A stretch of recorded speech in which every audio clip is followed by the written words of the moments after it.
A very good morning to all of you. We are again here with the current affair of this whole week.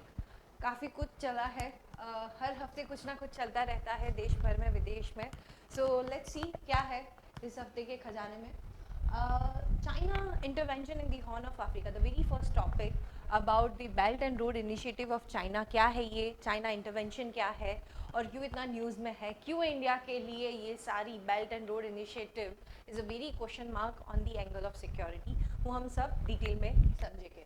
Then India's law on abortion, abortion के ऊपर US का हाल फिलहाल एक ruling आया है, उसी के basis में हमारे यहाँ पे क्या कानून है वो हम समझने की कोशिश करेंगे. एंड हम डिटेल में भी ये समझेंगे कि यूएस का जो कानून है क्यों इतनी हलचल मची है, why the women's are protesting, because क्या सडनली रूलिंग में चेंज आया है. ठीक है. देन वाइस प्रेसिडेंट का इलेक्शन है. Last time we have seen कि प्रेसिडेंट का इलेक्शन होने वाला था, last to last earlier the time हमने देखा था कि प्रेसिडेंट का इलेक्शन ट्यून अप है, इस बार वाइस प्रेसिडेंट का इलेक्शन है. सो ऑलमोस्ट इसलिए again vice president is in the news. Election कब होने वाले that is not important for अस, कैसे होता है दैट इज़ इम्पॉर्टेंट फॉर अस. ठीक है. देन रशिया ने एक स्नेक आइलैंड में से विड्रॉ किया है. तो क्या है ये स्नेक आइलैंड, वहाँ बहुत सारे स्नेक मिलते हैं इसलिए इसका नाम स्नेक आइलैंड है, वो हम देखेंगे. Then G sec yields, basically government की सिक्योरिटीज बॉन्ड्स, उसकी यील्ड्स काफ़ी बढ़ रही है. I mean we are going to see कि क्या पूरा सिनेरियो है, किस तरीके से अभी चीज़ें चल रही है. एंड अभी आरबीआई के द्वारा कुछ उसके रिगार्डिंग स्टेटमेंट भी दिया गया है. देन G7 की समिट फिलहाल हुई है. You have seen that our prime minister Narendra Modi have visited Germany and हमारे इंडियन डायस्पोरा से भी मिले हैं. एंड G7 की इस समिट में हमें बुलाया गया है. So what is the importance in it वो हम डिटेल में देखेंगे. Then political crisis in Maharashtra, we have seen in news के हाल फिलहाल में महाराष्ट्र में पूरी की पूरी सरकार तख्ता बदल होने वाली है. क्या है ये पूरा का पूरा मांझा हम देखते हैं. And case of Udaipur killing, recently Udaipur में एक बहुत ही ख़राब सी दुर्घटना हुई है. सो क्या है ये सारी चीज़ें and how the thing started.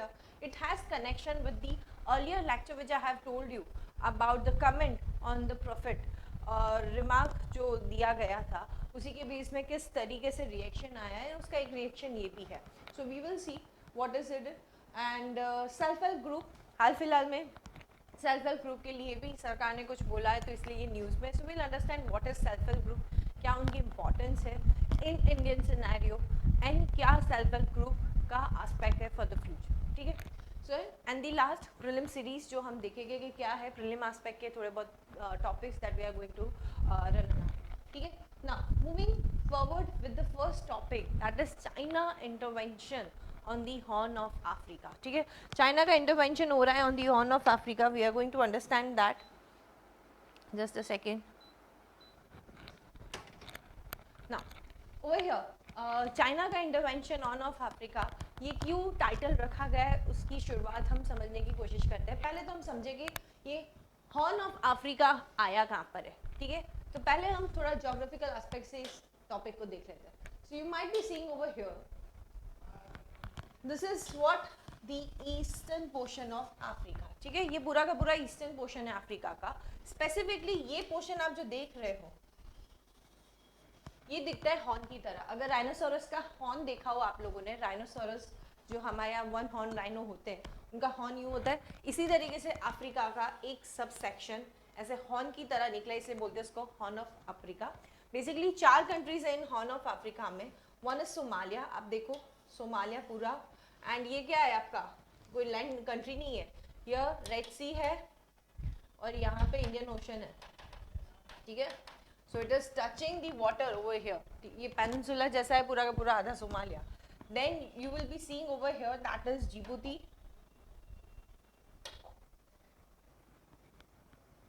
You will be seeing over here that is Djibouti. यहाँ पे ही चाइना का एक मिलिट्री बेस है, नवल बेस जिसे हम बोल सकते हैं. Then this is Eritrea. ठीक है. Eritrea is also a country which lies on the Red Sea. Touch करती है रेड सी को, जिबूती टच करती है, सोमालिया टच करती है. And here it is Ethiopia which is landlocked, ये किसी को टच नहीं करती. This 4 countries make the Horn of Africa. So ये आप नोट डाउन कर दीजिए कि हॉर्न ऑफ अफ्रीका क्या है. द 4 कंट्रीज उसमें से 3 बॉर्डरिंग करती है Red Sea and Indian Ocean को. You can see over here the Somalia क्या करती है, यहाँ पे रेड सी को क्लोजिंग एंड में बॉर्डर करती है, और यहाँ पे इंडियन ओशन, यहाँ पे गल्फ है, गल्फ ऑफ अदर, यहाँ पे बंदर है, मांडव है, एंड यहाँ पे एक चैनल भी है, सो जिसको वो टच अप करती है. एंड यहाँ पे आपका रेड सी है पूरा का पूरा. So this is how you are going to see कि किस तरीके से मैपिंग होती है. सो इथोपिया आपका मेजरली लैंड लॉक कंट्री है Ethiopia. And if we see about East Africa, तो आप यहाँ पे देखो, देयर इज सुडान है ऊपर, there is Uganda, there is Kenya which is touching Indian Ocean, Tanzania which is touching Indian Ocean. Then there are 2 countries over here, Rwanda and Burundi. One of time our president visited like almost 2-3 साल पहले गए थे, 3 साल पहले I can say that, Rwanda and Burundi. तो ये सारी east Africa की कंट्री है, ठीक है. Sudan, Uganda, Kenya, Rwanda and Burundi, and the one over that is Madagascar, ठीक है. सो ये कम्प्लीटली आपको हॉर्न ऑफ कंट्रीज मैपिंग समझ में आ गया. अभी इसी के एस्पेक्ट में कि ये जो 4 कंट्री है ना, इसी में ही चाइना ने अपना दबदबा बनाने की कोशिश की. अभी कैसे किए वो देखो. So going back to the topic, what it is been said, आप अगर देखो तो ये GS2 का टॉपिक है, एंड डायमेंशन इस टॉपिक के हम समझे कि हॉर्न ऑफ अफ्रीका क्या है, जो मैंने आपको बताया, क्या प्रोजेक्ट्स इन लोगों के बीच में चल रहे हैं ऑलरेडी, कैसे चाइना ने अपना इंटरेस्ट दिखाया है, चाइना का प्रेजेंस कैसे अफ्रीका कंट्री ने वेलकम अप किया है, एंड चाइना का नया फोकस अब शिफ्ट कर रहा है पीस की तरफ, ठीक है. So you will be seeing कि रिसेंटली मीटिंग हुई है China Horn of conference, first peace governance and development conference Addis Ababa, that is in Ethiopia, जहाँ पे ये मीटिंग कंडक्ट की गई है हॉर्न ऑफ अफ्रीका के कंट्रीज एंड थोड़े बहुत ईस्ट अफ्रीका की भी कंट्रीज एज अ रिप्रेजेंटेटिव है वहाँ पे. एंड ये मीटिंग के वर्ड्स देखो, पीस है, पीस की बात कर रहा है चाइना, गवर्नेंस एंड डेवलपमेंट, ठीक है. डेवलपमेंट वो किस एस्पेक्ट से करता है, गवर्नेंस वो करना चाहेगा, एंड पीस की बात चल रही है यहाँ पे. So that is a completely new shift, जहाँ पे चाइना कहीं ना कहीं ये बोल रहा है कि in recent time it has been observe कि अफ्रीकन कंट्रीज़ में जितना चाइना का इन्वेस्टमेंट है, वहाँ पे कहीं ना कहीं कुछ रिवॉल्ट हो जाते हैं, कुछ ऐसे कूप आ जाता है, या कुछ ऐसे एक्शंस हो जाते हैं जिसकी वजह से उनके जो इतना इन्वेस्टमेंट किया है उसमें डैमेज हो जाता है, ठीक है. That the whole money went up detrition with the condition, assets पूरे डिट्रॉयड हो जाते हैं. सो दे डोंट वांट कि इतना इन्वेस्ट किया और ये डिट्रॉयड हो, सो दे आर टेकिंग के सिक्योरिटी एस्पेक्ट में चाइना विल इंटरवेन, ठीक है, उनके खुद के इन्वेस्टमेंट को सिक्योर करने के लिए. So that is the peace कि इस रीजन में हमें पीस चाहिए, तो कहीं ना कहीं चाइना का इन्वॉल्वमेंट रहेगा वहाँ की सिक्योरिटीज़ के लिए, ठीक है. सो इसलिए ये चाइना का इंटरवेंशन जिस तरीके से अफ्रीका में बढ़ रहा है, Africa lies near to India, ठीक है, कहीं ना कहीं पास में, इतना पास में भी नहीं है बट ऑलमोस्ट अगर हम देखें, सो कहीं ना कहीं इंडियन ओशन के आसपास भी चाइना मंडराने लग गया है, ठीक है. So first let's go with the topic itself. I say Horn of Africa countries कौन सी है. अभी मेजरली ये जो कंट्रीज है ना, ये सबसे ज़्यादा सफ़र कर रही है फूड शॉर्टेजेस, ठीक है, फूड क्राइसिस, फिर कॉन्फ्लिक्ट्स हो रहे हैं वहाँ पे, बहुत ज़्यादा कॉन्फ्लिक्ट्स हो रहे हैं, एंड उसी के चलते इकोनॉमी की हालत बहुत ही ख़राब है. People are displacing over this region, and that is the reason कि यहाँ पे इन्वेस्टमेंट के लिए Africa is turning up toward the countries like what I can say, toward the countries like Horn of Africa. These countries have been moving up to China. Reason is China is giving hardcore cash for the investment, ठीक है, hardcore cash दे रहा है अपना investment के लिए under the Belt and Road Initiative, which has been started in 2013. ये जो belt and road initiative है, ये चाइना ने 2013 से शुरू किया. अभी ये जो लो इनकम कंट्रीज है ना, इन्हें इजीली इंफ्रास्ट्रक्चर के लिए या इन्वेस्टमेंट के लिए लोन मिलता नहीं है, ठीक है. सो कहीं नहीं मिलता, so what they will go, they will look toward China, and China is ready to give, ठीक है. वो ऑलरेडी अपनी स्ट्रिंग ऑफ पर्ल थियोरी जो हमने देखा है कि कहीं ना कहीं इंडिया को घेरा करने की कोशिश कर रहा है और हार्डकोर कैश देता है इन कंट्रीज़ को. पता है ये कंट्रीज़ दे नहीं पाएगी, और उसके बदले में फिर कहीं ना कहीं उनके पोर्ट्स या लैंड ले लिए जाते हैं. So now the whole interest of China over here, this region is full of minerals and resources. ये रीजन पूरा का पूरा मिनरल एंड रिसोर्सेज से भरा हुआ है, and China is a hub of industries. So उसे चाहिए ठीक है। सो ये पूरा का पूरा रीजन मिनरल्स एंड रिसोर्सेज से भरा है, तो they want to take this minerals and resources for the development of their own country also, and एक alternative for all the minerals and resources can be this country, क्योंकि Africa western के ally पे रहा था Africa nation, but what they have suffered a lot from the western, कुछ इतना खास हुआ नहीं, इसलिए they are now tilting toward the China.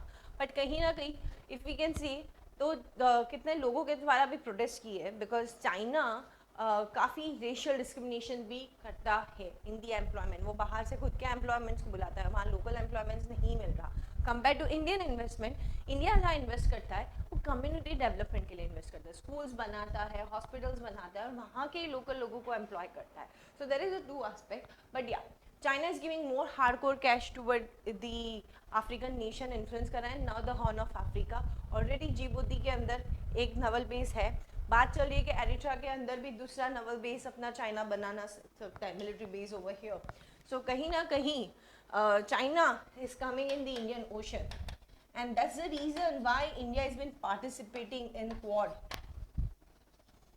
समझो the reason behind this, ठीक है। Now moving further,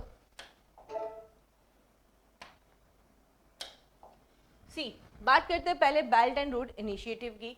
सी चाइना का पूरा मेजर फोकस हाल फिलहाल में इस हॉर्न के ऊपर है। ये हॉर्न, ये पूरा का पूरा आपका जो सी रूट है, स्ट्रिंग ऑफ पर्ल थियरी जो उन्होंने बनाई है, बेसिकली 2013 में उन्होंने बोला कि एंशियंट जो सिल्क रूट था, एक तो लैंड से था, ठीक है, वैसा ही हम वापस से मैरी टाइम सिल्क रूट भी इन्वॉल्व करते हैं 21st सेंचुरी का। So you will be seeing कि यहाँ पे उनके खुद के पोर्ट्स हैं, they are been connecting toward Thailand, यहाँ you will be seeing Indonesia में भी है, and they are also coming in Bangladesh, Chittagong port भी है, हम्बन टोटा मिल चुका है उन्हें श्रीलंका की तरफ से, एंड वो चाहते थे कि इंडिया का भी बने, पर India is not interested. Then it is near Gwadar port भी है।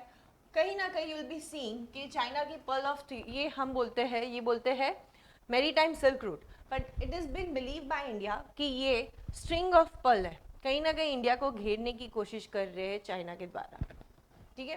पोर्ट्स उनके अंदर आ जा रहे हैं, तो डेफिनेटली अगर पोर्ट्स उनके अंदर है तो उनकी नेवी भी आ सकती है, और इसलिए आपको दिखेगा कि कितनी बार इंडियन ओशन में अंडमान सी के पास सबमरीन चाइना के पाए गए हैं। So that is the concern for India too. और अभी इतना ज़्यादा नया बातचीत जो चली है पीस के बारे में, so definitely India is in the upfront to see क्या हो रहा है ना।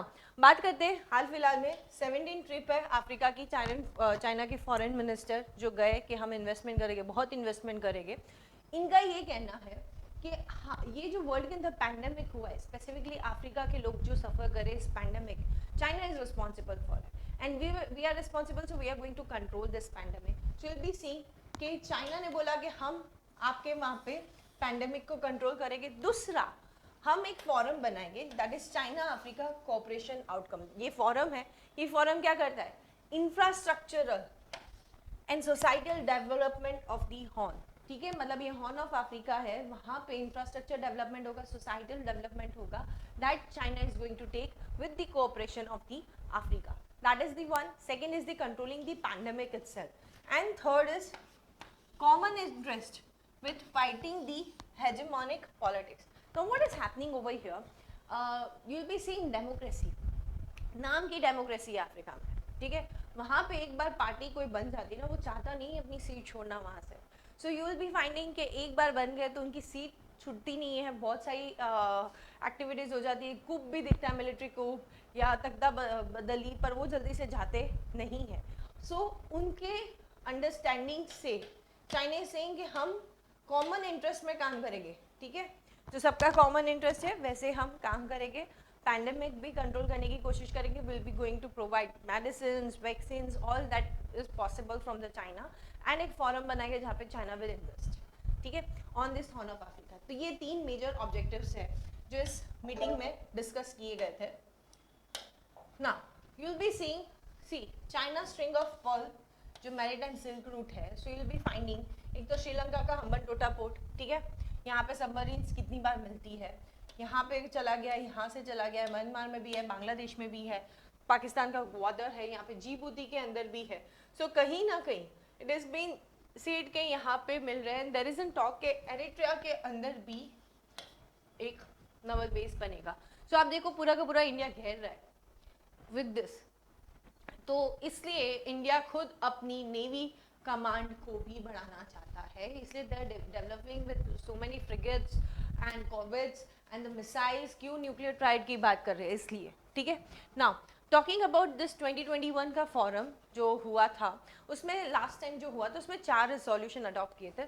The one is the Dakar action plan, दूसरा है China Africa cooperation vision 2035, Sino African declaration on climate change and 8 ministerial conference of forum of China and Africa cooperation, ठीक है। 8 ministerial की मीटिंग हो चुकी है ये फोरम में, अभी रिसेंटली एक हुई है और, ठीक है। एक और उन्होंने 21 के अंदर टोटल 4 रिजोल्यूशन, एक तो Dakar action plan, it is regarding the investment, then by 2035 किस तरीके का विजन रहेगा, कैसे इन्वेस्टमेंट होगा, and on climate change perspectively they will work over there. So ये पूरे एस्पेक्ट में आपको ये मेजर 4 रिजोल्यूशन दिखेंगे। You will be seeing China ने 3 लाख जितनी वैक्सीन इथियोपिया को, युगांडा को दी है, 2 लाख केन्या को दी है, and Somalia, Sudan, Eritrea, in countries में vaccine diplomacy China are doing. Why India is also sending vaccine diplomacy? Because of this influence, that is called soft power, ठीक है। बिकॉज देख रहे हैं चाइना ज़्यादा इन्फ्लुएंस कर रहा है एंड दे डोंट वांट कि इंडिया के आसपास के रीजन में चाइना का ज़्यादा प्रेजेंस बढ़े, इसलिए इंडिया अपनी सॉफ्ट पॉलिसी भी बढ़ा रहा है। नाउ ये जो 2035 का विजन की बात कर रहे हैं, ये विजन क्या बोल रहा है कि गरीबी हम कम करेंगे अफ्रीका में, हेल्थ सेक्टर में काम करेंगे, trade and investment and digital innovation, ये 4 एस्पेक्ट पे चाइना काम करना चाहता है। यू विल बी सीइंग गरीबी कम करने की बात कर रहा है China. I mean it is been found कि बेल्ट एंड रोड इनिशिएटिव की वजह से कितने देश गरीबी की तादाद में पहुंच गए। The very best example is Pakistan and Sri Lanka, ठीक है। आप देख सकते हो हाल फिलहाल की वहाँ पे crisis because of the hard cash code they have taken from the China. Now यहाँ पे बात कर रहे हैं कि ग्रीन डेवलपमेंट के ऊपर, दैट मीन्स क्लीन एनर्जी, उसके ऊपर काम करेंगे, कैपेसिटी बिल्डिंग करेंगे, पीपल टू पीपल कनेक्शन बनाने की बात कर रहे हैं, peace and security in the continent, that is a very main important aspect in this whole meeting कि we want peace and in peace हम भी इंटरवेन करेंगे whenever there is a necessity, you'll be finding कि China की खुद की military presence हो सकती है इन एरिया में जहाँ पे भी चाइना का इन्वेस्टमेंट्स, यहाँ इंफ्रास्ट्रक्चर्स चल रहे होंगे, ठीक है। So you will be seeing के व्हाट इज़ द आउटकम। एक तो ये डिप्लोमेसी, वैक्सीन डिप्लोमेसी कर रहे हैं, दूसरा आप देखोगे गरीबी कम करने की बात कर रहे हैं अफ्रीका में एंड इन्वेस्टमेंट की बात कर रहे हैं। अब ये गरीबी कम करने की कैसे करेंगे? They will give hardcore cash and the commercial interest rate. अब ये चुकता, पता ये कंट्रीज चुकता नहीं कर पाएगी, ठीक है। विद द टाइम क्या करेंगे?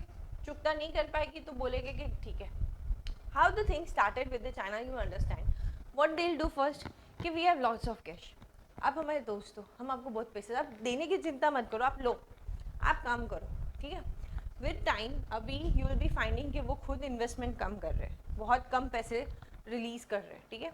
एंड अभी जैसे पैंडेमिक गया है तो दे विल लाइक हम अभी पैंडेमिक गया, हमें भी पैसे की जरूरत है, so give us the amount which you have taken of the loan, उसका इंटरेस्ट देना शुरू करो। If any country is not paying the interest तो दे विल बी लाइक कि भैया ये नहीं चलेगा, तो वो बोलेगा आपने तो बोला था लो, कि उस वक्त बोला था लो, पर अभी हालात तो देखो, हमारे भी हालात खस्ते हैं, तो आपको देने तो पड़ेगा, एक काम करो, ठीक है, आपके पास कैश नहीं, कोई बात, आप ये पोर्ट दे दो या ये दे दो land. So you will be seeing हमन टोटा प्लॉट श्रीलंका ने 99 ईयर्स के लिए लीज पे दिया है China. So this activities China is doing.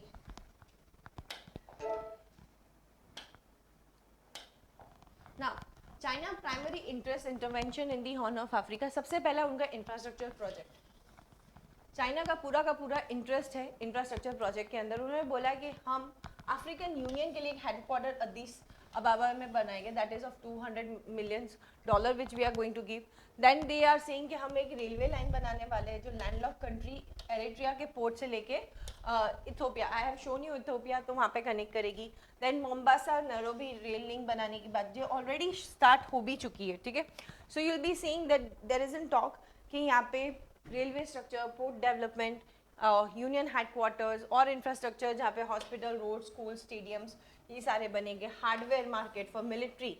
सो ये सारा का सारा चाइना के द्वारा फंड किया जाएगा on the infrastructure aspect.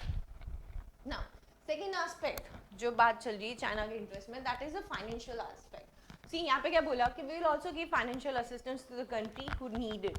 So Ethiopia है एंड चाइना है, ने केन्या, इन सारी कंट्रीज को काफ़ी पैसा दिया है। You will C over here 14 billion का डेप्ट हो चुका है इन कंट्रीज का, इथोपिया जैसी कंट्री का चाइना को देने के लिए। 67 केनिया का बायलैटरल डेप्ट हो गया है चाइना को देने के लिए। सो विल बी सेइंग कि ये लोग हार्ड कैश दे रहे और फिर जाके इतना अमाउंट इन लोगों का डेप्ट में बढ़ रहा है दिस कंट्रीज। ठीक है, नेक्स्ट वेरी इंपॉर्टेंट चाइना के लिए कंट्री है is the natural resources. The very important aspect is oil and coal. ठीक है, यहाँ पे बहुत सारे ऑयल के खदान मिलेंगे, कोल भी मिलेगा। सो आप देखो मोम्बासा ऑयल टर्मिनल को डेवलप कर रहा है बीजिंग, एंड मिनरल्स जैसे गोल्ड है, प्रीशियस स्टोन है, केमिकल्स है, इस सब में इंटरेस्ट है उनका, एंड इसलिए ये इन्वेस्टमेंट कर रहा है China. So natural resources financial assistance दे रहा है बहुत कंट्रीज को, पर वो डेप्ट ट्रैप में जा ही रही है। ठीक है, एंड इंफ्रास्ट्रक्चर एस्पेक्ट में ये खुद के ही देखो, अभी यहाँ से यहाँ तेल निकालना तो रोड वो सब चाहिए या नहीं, तो वही डेवलप कर रहा है कि वहाँ से वो पोर्ट कनेक्टिविटी ईजी हो जाए, यहाँ से सीधा निकल सकता है ग्वादर पोर्ट से डायरेक्ट लैंड कनेक्शन है टू द जिंगजियांग प्रोविंस, और बाकी रूट तो है ही सी रूट का। So this is the aspect. Then maritime interest you will be seeing कि अब वो एरिट्रिया कोस्ट में भी अपना एक पोर्ट बनाने की मांग चल रही है, मिलिट्री बेस जैसा। ठीक है, सो इसलिए सबकी नज़र काफ़ी ज़्यादा है। ऑलरेडी यूएस को लगता है कि केन्या एंड तांजानिया में उन्होंने शुरू कर दिया मिलिट्री प्रेजेंस का, पर let's see what is coming. अब बात करते हैं चाइना का प्रेजेंस, तो ये इस तरीके से बढ़ रहा है। अफ्रीकन कंट्रीज कैसे रिस्पॉन्ड कर रही है इस प्रेजेंस को। सो कहीं ना कहीं will be shock to see कि African are very keen on interacting with China, they are welcoming China के आओ पधारो हमारे देश। ठीक है, सो विल बी फाइंडिंग कि टिग्रे में कॉन्फ्लिक्ट हुआ था। ठीक है, तो अदिस अबाबा ने अप्रिशिएट किया था बीजिंग को कि आपने हमारी सोवर्निटी रिस्पेक्ट की एंड वी वांट यू कि आप आओ इन्वेस्ट करो यहाँ पे। सेम वे केन्या ने भी चाइनीज़ प्रोजेक्ट के लिए स्टैंड लिया है, युगांडा ने भी सजेस्ट किया है चाइनीज़ के एक्सेस हमारे मार्केट्स में। तो कहीं ना कहीं यू विल बी फाइंडिंग के all this Horn of African countries और nearby countries are accepting China and making their presence. See यहाँ पे पॉलिटिकल सिनेरियो पूरा बहुत अलग होता है और सब वहाँ पे अपना इंटरेस्ट चलता है। ये बड़ी बड़ी जो प्राइम मिनिस्टर प्रेसिडेंट्स उन सबके बहुत स्टेक्स होते हैं और काफ़ी करप्शन भी चलता है। तो आम इंसान को फ़र्क पड़ता है या नहीं वो पता नहीं चल रहा, पर मेजरली वहाँ के जो स्टेट्स है वो एक्सेप्ट कर रहे हैं चाइना के प्रेजेंस को। सो नाउ द क्वेश्चन इज, ये जो नया फोकस है पीस के ऊपर चाइना का, ये नॉन इंटरवेंशन की जो उनकी प्रिंसिपल है कि हम इंटरफेयर नहीं करेंगे आपके सोवरेन को, शायद बदल सकता है। क्या बोला है कि भैया हम बहुत पैसा डाल रहे हैं आपके वहाँ पे, बहुत पैसा डाल रहे हैं। ठीक है, और इतने बड़े बड़े प्रोजेक्ट बना रहे हैं, भाई कल उठ के आपके वहाँ कॉन्फ्लिक्ट हो जाता है, हमारे यहाँ पे पूरा का पूरा जो बनाया होता है तोड़ फोड़ देते हैं या फिर इट इज़ बिन डिस्ट्रॉय, इतना पैसा डाल के डिस्ट्रॉय हो जाए, सो फिर क्या मतलब है। सो हमने अगर कुछ बनाया तो लेट अस मेक के हम वो एरिया को सिक्योर कर सके जहाँ पे हमने बनाया है। तो कहीं ना कहीं इस एस्पेक्ट में भी चाइना बात कर रहा है कि in that security aspect China will intervene in directly और directly, that is been mention over here. उन्होंने क्या बोला, इथोपिया में कुछ कॉन्फ्लिक्ट हुआ तो उनको अपने 600 चाइनीज नेशन को वापस से इवैक्यूएट करके बुलाना पड़ा, इतना ज़्यादा रिस्क है। So for that reason it is very significant for China कि वो अफ्रीका से कोऑपरेट करके पीस इस रीजन में मेंटेन करे। सो अगर चाइना पीस की बात कर रहा है दैट मीन्स कहीं ना कहीं वो सिक्योरिटी एस्पेक्ट से इंटरवेन करेगा इन कंट्रीज़ में, इन्फ्लुएंस करेगा इन कंट्रीज़ पे। So that is very important for India and that is why it is in the news. ठीक है, so you will be seeing the shift which we have talk about here. तो यही पूरा का पूरा एस्पेक्ट है जो न्यूज़ में था। So at the end I can conclude with this topic कि जिस तरीके से चाइना अफ्रीका में स्पेसिफिकली हॉर्न ऑफ अफ्रीका में अपना प्रेजेंस बढ़ा रहा है, बिकॉज एक तो नेचुरल रिसोर्सेज काफ़ी है, इंफ्रास्ट्रक्चर में दे रहा है, एक तो उसकी हार्ड कैश फाइनेंशियल असिस्टेंस देने की, उनको डेप्ट ट्रैप में लाने की, एंड इसी के एस्पेक्ट में थर्ड नया आया पीस। ठीक है, सो कहीं ना कहीं विल बी फाइंडिंग कि किस तरीके से अभी मैरीटाइम और ये सारी चीज़ों को इंटरेस्ट करके चाइना अपनी सियामी स्लाइसिंग पॉलिसी को और आगे बढ़ा रहा है। Now India is non on abortion, basically ये इसलिए न्यूज़ में है कि हाल फिलहाल में यूएस के अंदर एक सुप्रीम कोर्ट की रूलिंग आई। ये रूलिंग पिछले 50 साल पुरानी एक रूलिंग थी उसको टर्नओवर कर रही है, उसको चेंज कर रही है। मतलब एक काफ़ी पुरानी एक रूलिंग है यूएस की, उसको टर्न अप कर रही है। इसी की वजह से you will be seeing the image over here, even Obama has said that this is the worst decision been given by the US Supreme Court. You'll be saying extreme Supreme Court for Joe Biden has slammed extreme Supreme Court for tragic error on abortion. ठीक है, ये एक error है supreme court की तरफ से, ये काफ़ी ट्रेजिक एरर है। नो द थिंग इज कि आप ये सोचोगे कि हाईला ये कैसे हुआ, यूएस के प्रेसिडेंट या फॉर्मर प्रेसिडेंट सुप्रीम कोर्ट की भरे आम खुले आम आलोचना कर रहे हैं, कंटेम्प्ट ऑफ कोर्ट नहीं लगेगा क्या? यू विल बी थिंकिंग कि हमारे यहाँ तो कर लो, तुरंत कंटेम्प्ट ऑफ कोर्ट लग जाता है। एक जज के बारे में बोल दो तो आप भूल नहीं पाओगे। तो ये कैसे बात हुई, ये कैसे आप उनके जजमेंट को ही आपने बोला कि गलत जजमेंट है। So you will be seeing कि ये क्यों डिफरेंस है। द थिंग इज दैट अगर हम बात करते हैं इंडिया के एस्पेक्ट से, तो 3 mode of governance is there. One is legislature, one is executive and one is judiciary. All are check balancing each other.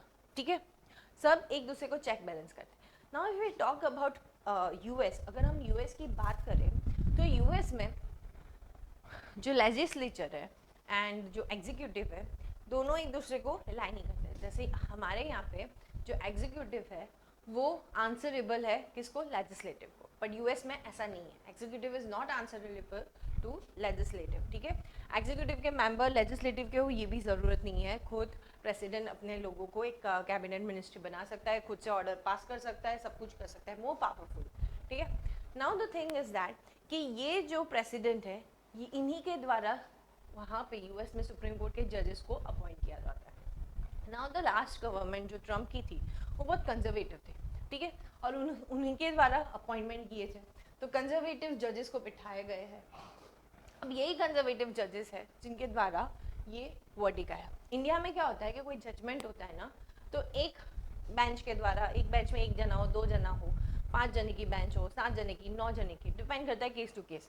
सब साथ में नहीं बैठते, बहुत बड़ा हो तो 9 जने बैठ जाए, 31 के 31 जज एक साथ नहीं बैठते। यूएस में क्या है कि वहाँ पे उनके जितने जजेस हैं वो सब एक साथ बैठ के डिसाइड करते हैं। ठीक है, सो इसलिए ये सारी की अपॉइंटमेंट्स भी प्रेसिडेंट के द्वारा की जाती है, जो लास्ट प्रेसिडेंट की अपॉइंटमेंट है, और उनका आउटलुक आइडियोलॉजी पूरा कंजर्वेटिव है। So you can be finding कि उनके जो अपॉइंटमेंट्स हो गए उस तरीके से हो गए। ये माना जाता है कि ये जो जजमेंट है ये शो कर रहा है। नाउ यूएस क्या है, फेडरल है। It is a federal country जहाँ पे स्टेट के बीच में अग्रीमेंट हुआ है और एक यूनाइटेड स्टेट ऑफ अमेरिका बना है। ठीक है, 52 स्टेट्स के बीच में अग्रीमेंट हुआ है। वहाँ पे आप देखोगे तो फेडरल लॉ अलग होता है एंड होल जो यूनियन का लॉ होता है वो अलग होता है। ठीक है, सो उसी एस्पेक्ट से you will be finding that, उसी एस्पेक्ट से you will be finding one thing over here, that is सबसे पहले चीज़ आप देखोगे कि ये 52 कंट्रीज में से आधी ऐसे स्टेट्स है, 52 स्टेट्स में से आधे ऐसे स्टेट्स है जो बहुत कंजर्वेटिव है। उस टाइम पे जब अलग अलग लॉ था तब क्या होता था कि कितने स्टेट्स के वहाँ पे ऐसा था कि अबॉर्शन इज इलीगल, आप अबॉर्शन नहीं करा सकते। तो क्या होता था कि सपोज यहाँ पे ये स्टेट में जैसे मिसिसिपी ये एक स्टेट है, यहाँ पे अबॉर्शन इलीगल है, तो ये क्या करेगा, बाजू वाले स्टेट में जाएगा और वहाँ जाके पर्सन करवा के आएगा। ठीक है, यहाँ पे लीगल है, या तो फिर इलीगल मेथड से वो करवाएगा तो उसमें उसकी जान का, वो लेडी की जान का खतरा रहेगा। तो ये सारी बहुत चीज़ें हो रही थी। And 1973 Roy versus Wada, Roy versus वेडा जजमेंट एक निकला, जिस जजमेंट में बोला गया कि पूरे अमेरिका के अंदर अबॉर्शन करवाना एक लीगल है। It is the fundamental right of a women, human right है। ठीक है, सो वो अबॉर्शन करवाना लीगल है। उन्होंने बोला कि foetus abortion before the fetus is viable outside the woman or before 24 and 28 week, basically 20 week 24 week का जो एस्पेक्ट है उससे बाद के बाद जो अगर फिटस बाहर आ रहा है, बच्चा दिख रहा है तो नहीं, पर उससे पहले आप करवा सकते हो। ये इस जजमेंट में आया जिसकी वजह से पूरे यूएस में ये जजमेंट को अप्लाई किया गया। तो कोई भी स्टेट चाहे कंजर्वेटिव हो उन्हें ये अप्लाई करना पड़ेगा। So it was good. Now what happened, suddenly इतने साल के बाद ये क्या कर दिया, आपने टर्न ओवर कर दिया ये जजमेंट को और बोल दिया कि नहीं ये इलीगल है। आप नहीं करा सकते। इसी के बेसिस पे ये पूरा पूरा बवाल मचा गया है, चाहे WHO हो, UN ह्यूमन राइट कमीशन हो, सब लोगों ने इस रूलिंग के खिलाफ बोला गया है कि दिस इज दी वर्स्ट, इससे ऊपर से और जान का खतरा हो जाएगा बिकॉज हमने इलीगल कर दिया है and it is a human body, it's a woman body, it is on her weather she want और नॉट। तो ये सारी की सारी चीज़ चली है। सो यू कैन सी के Joy Biden, Obama all have commended on this. 1973 ये जो डेट है ना, ये इंडियन जुडिशरी के लिए भी बहुत इंपॉर्टेंट डेट है। Very famous case, Kesavananda Bharati case, जिससे आपका बेसिक स्ट्रक्चर बन के उभर के हमारा संविधान का आया था, द केशवानंद भारती केस। ठीक है। सो 1973 यूएस का एक अबॉर्शन का कानून जो सुप्रीम कोर्ट के द्वारा था, वो इस बार ओवरटर्न कर दिया गया है। ठीक है। जो हिस्टोरिक जजमेंट थी उसको ओवरटर्न किया है, इसी के लिए ये पूरा का पूरा मांझा इकट्ठा हुआ है। नाउ व्हाट हैपेंड, अभी ये जो इस चीज़ को ओवरटर्न कर दिया गया है, you will be finding all the people are, all the women are coming and protesting, but there are the states, अभी जैसे ये आया, ये जजमेंट आया, ऐसे कंजर्वेटिव स्टेट्स जैसे ये मिसिसिपी और ऐसे सारे कंजर्वेटिव स्टेट, उन्होंने तुरंत लॉ पास कर दिया कि abortion is illegal over here. ठीक है, तुरंत लॉ पास कर दिया। Now thing is that if abortion is illegal then समझो यहाँ पे वुमेन की लाइफ का खतरा है, यहाँ पे शी डोंट वांट कुछ रीजंस, शी डोंट वांट, तो कहीं ना कहीं यहाँ पे अगर वो इलीगल एस्पेक्ट से करवाने जाए या बिल लेके या कोई ऐसे बोलते हैं ना चीला चालू मेडिकल क्लिनिक होती है जो रन करती है इलीगली, तो कहीं ना कहीं चांसेस है कि उनकी डेथ बढ़ सकती है। सो ये रूलिंग काफ़ी गलत है एंड इसी के एस्पेक्ट से हम इंडियन अबॉर्शन जो मेडिकल टर्मिनेशन बिल है, जो हाल फिलहाल में उसमें बदलाव भी लाए गए, उसके बारे में हम बात करते हैं। ठीक है। यहाँ पे क्या बोला है कि it is not a constitutional right to abort, और हमारे यहाँ पे अबॉर्शन एक ह्यूमन राइट है, that means article 21 right to life, उसके एस्पेक्ट से हमारा लॉ बना है। ठीक है। तो हम हमारे लॉ को समझने की कोशिश करते हैं। See you will be see yes Missouri, this is the state, ये आप देख सकते हो, उन्होंने सबसे पहला कंट्री पहला स्टेट बोल सकते हैं, वहाँ के एजी ने तुरंत की तुरंत विद इन द मूवमेंट ये कानून पास कर दिया, तुरंत साइन कर दिया कि okay abortion is illegal. Now India में अबॉर्शन लॉ कैसे आता है, किस तरीके से आता है, तो वेरी द फेमस कमिटी, याद रखना शांतिलाल शाह कमेटी, ये कमेटी है शांतिलाल शाह कमेटी। ये कमेटी के द्वारा क्या हुआ, 1960 में बहुत सारे अबॉर्शन के केसेस आ रहे थे, तो सरकार को लगा एक प्रॉपर कानून होना चाहिए कि ये क्लिनिक्स को भी हम कंडक्ट कर सके, उसी के लिए शांतिलाल शाह कमेटी बिठाई गई थी। शांतिलाल शाह कमेटी के जो भी रिकमेंडेशन थे उसके बाद सरकार के द्वारा एक कानून नियंत्रित किया था for the medical termination bill. ठीक है ना। इंडियन पेनल कोड जो हमारा IPC है, जो आपके कोड्स है जो बताता है कि ये क्रिमिनल एक्टिविटी है या नहीं, क्या है कि नहीं, तो 2 आर्टिकल है 312 एंड 313 जो बताता है। 312 बोलता है कि अगर मैटरनल मॉर्टेलिटी अनसेफ अबॉर्शन, जब आप देखो ये IPC का कानून है, उसमें क्या बोला गया है कि अगर कोई पर्सन वॉलंटरली किसी को धक्का दे रहा हो या मतलब मिसकैरेज करवा रहा हो, ये जान के कि सामने वाले की जान रिस्क में, उसको सेव करने के लिए मिसकैरेज करा रहा हो, then it is not a criminal act. पर अगर सामने वाले का कंसेंट नहीं है तो भी आप कर रहे हो, then it is a criminal act, जो ये 2 आर्टिकल के द्वारा दिया जा रहा है। थ्रू दिस कमिटी एक फाइनली जाके एक्ट बन के आता है, that is medical termination prevention, medical termination of pregnancy act which is 1971। ठीक है। ये एक्ट के अंदर कानून बताए गए हैं कि किस तरीके से आप कब तक अबॉर्शन कर सकते हो, कैसे कर सकते हो, क्या है, और उसके बाद अगर एक टाइम ऑफ पीरियड चला जाता है उसके बाद करना हो तो कैसे कर सकते हो। All this thing has been mention in this act which we are going to discuss in detail with in a second. ठीक है ना। बात करते हैं ये 2 IPC की। मैंने आपको एक बताया कि वॉलंटरली आप अगर मिसकैरेज कॉज कर रहे हो, ठीक है, सामने वाले को पता नहीं है, तो 3 साल की सजा है।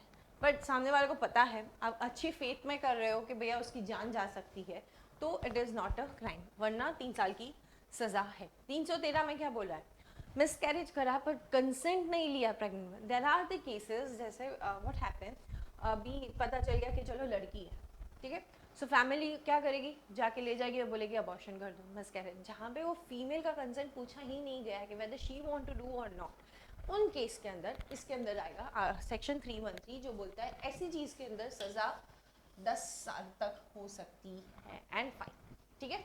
नाउ बात करते हैं medical termination of pregnancy act 1971। ये एक लीगल फ्रेमवर्क है, ठीक है, जो बताता है कि किस तरीके से टर्मिनेशन हो सकता है या नहीं हो सकता। तो फर्स्ट एस्पेक्ट आप देखो, यहाँ पे क्या बोला गया है कि 20 हफ्ते, मतलब एक फीटस द फर्स्ट डे जब female got to know she is pregnant, तब से लेके 20 वीक्स तक, ठीक है, वो 20 वीक्स के अंदर फीटस आपका पूरा डेवलप नहीं होता है, ठीक है, तो उसी मतलब डेवलप होना थोड़ा थोड़ा शुरू करता है, एंड उसके अंदर आप बहुत सारे टेस्ट करवाते हो, you might get to know कि ये इसके अंदर कुछ इशू है, बच्चा को कुछ इशू हो सकता है या तो मदर कुछ इशू हो सकता है। तो with this time period a person can do abortion, ठीक है। अगर लगता है कि अगर प्रेगनेंसी कंटिन्यू करी तो ये इंजरी हो सकती है उस फीमेल को और उसको मेंटल या फिजिकल हेल्थ इशू ला सकता है, ठीक है, और अगर ये प्रेगनेंसी कंटिन्यू करी तो चाइल्ड जो बॉर्न होगा वो एबनॉर्मलिटी के साथ होगा। ये दो कंडीशन के बेसिस पे ही आप अबॉर्ट कर सकते हो, ठीक है, 20 हफ्ते के अंदर अंदर। ना when pregnancy is caused due to rape, or you can say when pregnancy is caused due to failure of contraceptive। अभी हस्बैंड एंड जो मैरिड वुमेन है, they have use the contraceptive but वो काम नहीं किया एंड शी गॉट प्रेग्नेंट, तो उस वक्त वो ले सकते हैं, ठीक है, they don't want the child and the contraceptive doesn't work, तो देन या तो रेप हुआ हो, और वो रेप की वजह से अगर उसके मेंटल हेल्थ को इशू हो रहा हो, अगर वो बच्चा रख रही है, then it is been allowed. ये पहले का लॉ, ठीक है। अभी ये लॉ क्या कर रहा है, Who can terminate a pregnancy, वो बता दिया, ठीक है। कब तक टर्मिनेट करते हो, 20 हफ्ते लिख दिया गया, ठीक है, और ये कहाँ टर्मिनेट कर सकते हो, मतलब एक रजिस्टर्ड हॉस्पिटल्स होती है, वहीं जाके आप टर्मिनेट कर सकते हो। अभी ये जो बिल है ना, इसके अंदर 2021 में अमेंडमेंट आया गया है इस बिल के अंदर। यहाँ पे क्या कर दिया, 20 हफ्ते की जगह 24 हफ्ते कर दिए फॉर द स्पेशल केसेस। ऐसे केसेस उसके लिए 24 हफ्ते कर दिए, नॉर्मली 20 रहेगा, but there are the certain criteria, अगर वो हो रहा हो तो फिर 24 वीक्स हो जाएगा, ठीक है। तो यहाँ पे जेस्टेशन पीरियड बढ़ा दिया है, बोला कि अगर एक 20 वीक के अंदर तक अबॉर्शन करना हो, अगर ऊपर के जो क्राइटेरियाज है, तो एक ही डॉक्टर की एडवाइस से आप कर सकते हो। अगर 20 से 24 वीक के अंदर अबॉर्शन करना है तो फिर 2 डॉक्टर, और उसके बाद जो होगा ना, तो एक काउंसिल बनेगा, स्टेट के द्वारा बनाया जाएगा, एंड वो जो बोलेंगे फिर उसके बेसिस पे अबॉर्शन होगा। नाउ व्हाट हैपन, पहले क्या होता था, 20 हफ्ते के अंदर करना हो तो पहले 2 डॉक्टर थे, उससे ऊपर करना हो तो फिर एक काउंसिल बनाया जाता था। अभी कितनी बार होता था कि वो काउंसिल मना कर दिया जाता था, बट थिंग इज के उसमें या तो मदर की और बेबी के सच में उस तरीके से खतरा हो तो they have to go to court, and court से ऑर्डर लाना पड़ता है। अभी इसमें काफ़ी टाइम हो जाता है, या तो मदर की लाइफ चली जाती है, तो कुछ हो सकता है। सो इट्स बेटर कि इसको कंसिडर करके ये अमेंडमेंट लाया गया इन द स्पेशल केसेस, और यहाँ पे चेंज कर दिया कि 20 हफ्ते का टाइम पीरियड हो, आप प्रेग्नेंट हो और 20 हफ्ते हो के अंदर का टाइम पीरियड हो, तो आप एक डॉक्टर से कंसल्ट करके अबॉर्शन कर सकते हो। 20 से अबाउ हो, 20 to 24, तो देयर आर स्पेशल कैटेगरी, ये स्पेशल कैटेगरी के अंदर आप आते हो तो आप 2 डॉक्टर से कंसल्ट करके यू कैन डू। उससे ऊपर हुआ तो एक काउंसिल बनेगा, ठीक है। सो ये स्पेशल कैटेगरी क्या है, बेसिकली वुमेन्स जो रेप सर्वाइवर हो, victim of incest, differently able हो, ठीक है, एंड माइनर्स हो, इन सबको कंसिडर किया गया है। इवन इसमें ये भी डाला गया है कि सपोज कोई फीमेल है, बिन मैरिड, ठीक है, और उसी प्रेगनेंसी के ड्यूरेशन के अंदर उसका डिवोर्स हो गया हो and she don't want to keep the baby, या तो उसका पति नहीं रहा हो and she don't want to keep the baby, तो वो केसेस को भी अंदर रखे गए हैं। अगर 24 हफ्ते से ऊपर हो गया तो एक मेडिकल बोर्ड बनाया जाएगा सरकार के द्वारा, जो देखेगा कि भैया क्या है, फिर वो परमिट करेगा तो ही जाके ये सारा का सारा मांझा होगा, ठीक है। नॉर्मल वे में 20 वीक्स, स्पेशल केसेस में 20 to 24, जहाँ पे 2 डॉक्टर चाहिए, उससे ऊपर मेडिकल बोर्ड बनेगा, ठीक है। ये मेडिकल बोर्ड बताएगा कि after 24 week foetus abnormality develop, actually उसके बाद ही सही से पता चलती है और लगता है तो दे कैन गिव एंड कर सकते हैं।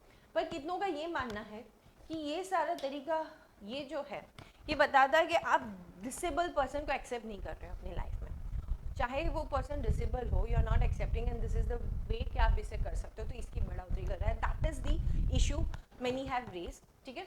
पर दूसरा ये कहना चाहते हैं कि ऑलरेडी एक ह्यूमन लाइफ चाहता है डिग्निटी से रहना, एक ह्यूमन चाहेगा अपनी लाइफ डिग्निटी से रहना, even disable people also want to live with dignity, तो क्यों उनको पूरी लाइफ सफरिंग देना if we get to know कि there will be major abnormalities in it. तो ये दो इशू इमर्ज हो गया रहे, प्रोज एंड कॉन्स जो बता रहे उसके ऊपर ना। सिग्निफिकेंस क्या है, सी अगर आप देखो इंडिया के एस्पेक्ट से तो रिप्रोडक्टिविटी जो वुमेन की राइट्स है वो दी गई है वुमेन के हाथ में एक टाइम पीरियड तक, फिर एक टाइम पीरियड के बाद she has to go to the court और फाइल करना पड़ेगा उसके रिगार्डिंग। बट कहीं ना कहीं if we compare this then right to privacy is also comes under the abortion aspect also, ठीक है। that is her right and that is the private thing, so why she need to go and ask and consult to all the doctors and everything, so इसी aspect से काफ़ी सारी चीज़ें हैं। but we see if our law and compare to US तो हमारे law काफ़ी अच्छे हैं। हाँ, थोड़ी बहुत चीज़ें हैं जिसमें बदलाव करने की ज़रूरत है। मिड टाइम अगर यूएस ऐसा ला रहा है तो कहीं ना कहीं ये एक डेमोक्रेटिक कंट्री इस तरीके से एग्जाम्पल सेट करिए तो वो काफ़ी रिपोकर्शंस दूसरे कंट्रीज में भी जा सकते हैं। अगर हम बात करें क्रिटिसिज्म, एज आई सेड जो क्रिटिसिज्म है that a person who identify as a transgender, not woman, but she got pregnant even after receiving this therapy and she converted herself to a male and this is the situation, then this act is silent on this, तो क्या करें।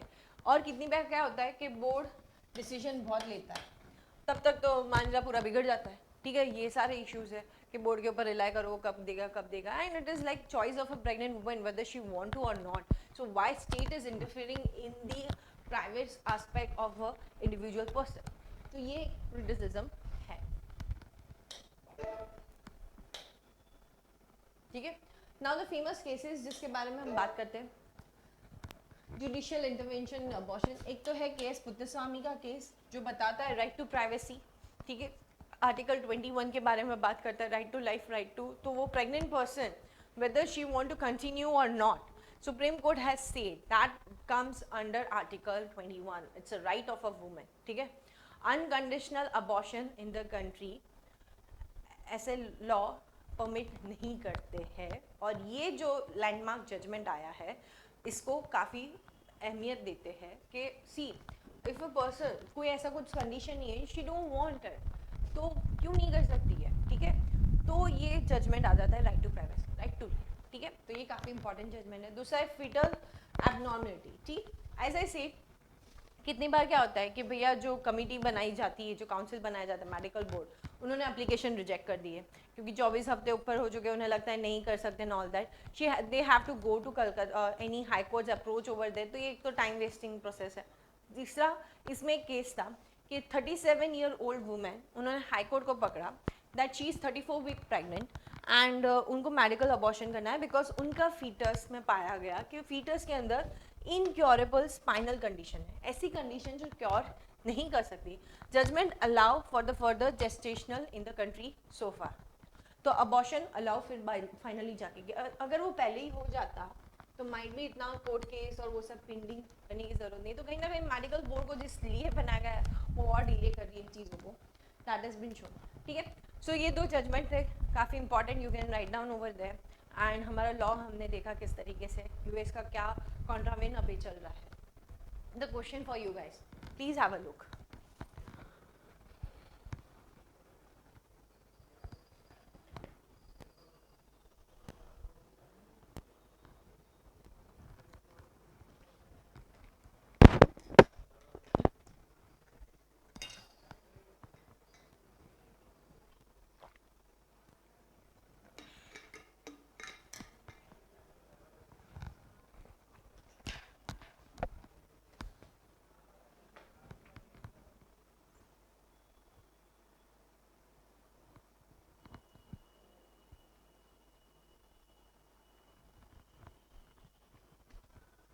आई hope you guys are reading it. तो question क्या है, UDI हमने last to last lecture में आधार card के ऊपर पढ़ा था टॉपिक, तो इसलिए मैंने ये क्वेश्चन पुट डाउन किया है यहाँ पे.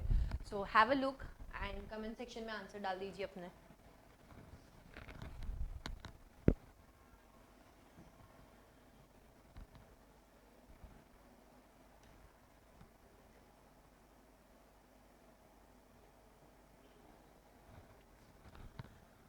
आई होप आप लोगों ने अपने आंसर कमेंट सेक्शन में डाले हो. ठीक है, ट्राई करो कभी. Now UDI, unique identification authority of India, ये एक स्टैट्यूटरी बॉडी है. ठीक है, मैंडेड विद द एक्ट कि ये आधार के डेटा इसको कलेक्ट कर सकती है. लास्ट टू लास्ट जो हमारे प्रीवियस लेक्चर्स थे उसमें मैंने जब पढ़ा था तब मैंने ये चीज़ आपको बताई थी. First statement is correct. ठीक है, नाउ फर्स्ट करेक्ट है तो ये डी हटा दो, इनमें से ही कुछ होगा. Now the second thing is, to prevent the misuse of biometric data, one can lock it from UDI website so they can no longer be used for authentication.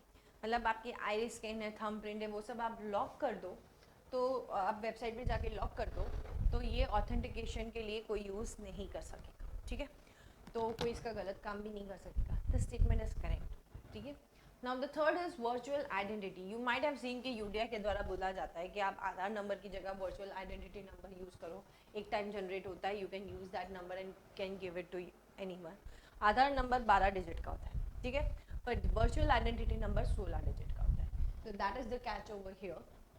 So third statement is wrong. So answer is 1 and 2. That is B. Now the second question. अभी हमने medical termination bill पढ़ा है, तो आप try कीजिए.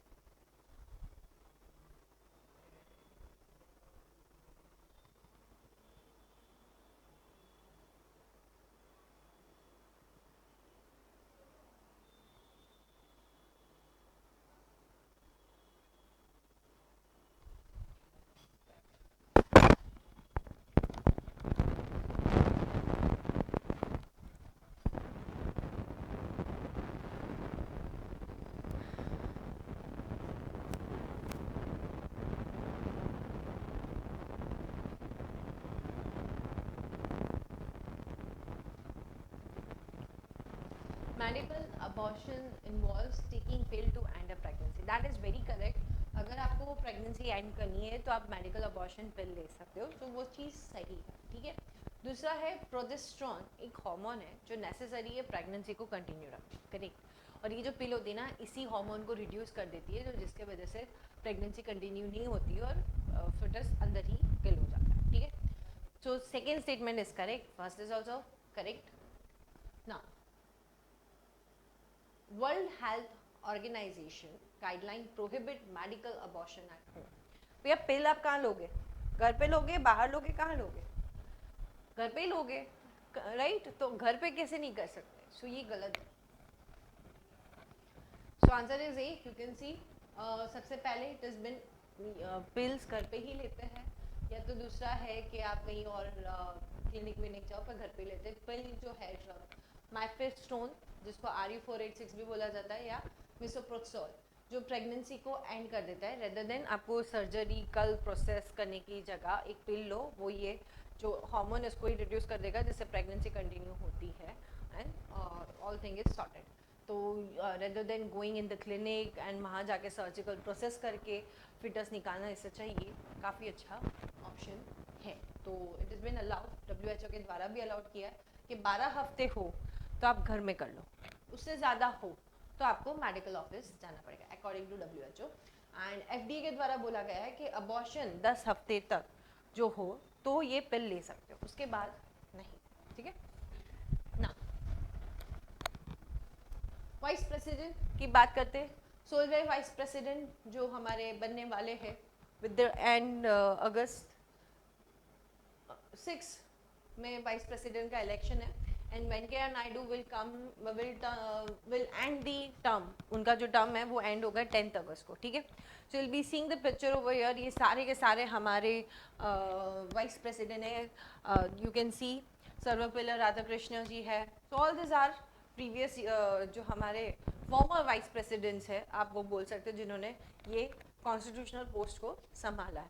अभी जो vice president है उनका टर्म खत्म होने आ रहा है, and according to the article 68 क्या बोला गया है कि जब वाइस प्रेसिडेंट ऑफिस, ठीक है, उनका जो टर्म है वो खत्म हो रहा हो उससे पहले इलेक्शन कर दो। इसलिए 6 को इलेक्शन रखा है, इनका टर्म खत्म हो रहा है 10 को। सो जो आने वाले होंगे वो आए और तब ये अपना ऑफिस छोड़ेंगे, ठीक है। पहले छोड़ दिया फिर इलेक्शन, क्या नहीं, पहले करना पड़ेगा, ये कंडीशन इधर है ना। बात करते हैं वाइस प्रेसिडेंट की। Indian vice president model is somewhat similar like US vice president model, पर काफ़ी थोड़ी सिमिलरिटी है, काफ़ी सारी डिसिमिलरिटी भी है ना। आफ्टर प्रेसिडेंट जो सेकेंड इम्पॉर्टेंट ऑक्यूपेशन कोई ऑक्यूपाई करता है in the country, highest office that is the vice president, third number में पीएम आता है, ठीक है। He is accorded as a rank next to the president in the official warrant of precedence. Now this office is model on the line of American vice president, जो मैंने आपको बताया। Now the thing is, अगर हम इनके election की बात करें तो इनके इलेक्शन कैसे होगा, प्रेसिडेंट का इलेक्शन कैसे होता है एंड वाइस प्रेसिडेंट का इलेक्शन कैसे होता है।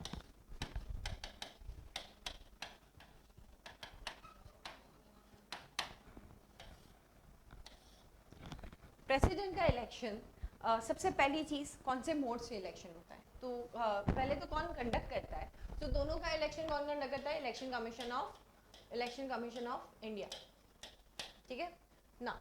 दूसरा द सेकेंड थिंग, प्रेसिडेंट का इलेक्शन तो देख लो कर दिया, कैसे टाइप से इलेक्शन होता है, डायरेक्ट इनडायरेक्ट क्या है। So it is basically an election process जो बोला जाता है representative mode, that is single representation, एक प्रेफरेंशियल सिस्टम है, उस पर किया जाता है इलेक्शन, ठीक है। तीसरा, ये प्रेसिडेंट का अगर दोनों का सेम वे में ही होता है, and close ballot, open ballot नहीं, close ballot, secretly you put down the listing, preferential 1-2 नाम आप रैंकिंग देते हो उधर किसको क्या देना है, ठीक है। नाउ थर्ड थिंग, कौन इनके इलेक्टोरल कॉलेज होता है, एक पूरा का पूरा एक बनाया होता है कि इनके इतने वोट्स हो गए, उस बेसिस में होता है। अगर प्रेसिडेंट की बात करें, पार्लियामेंट के दोनों हाउस, स्टेट,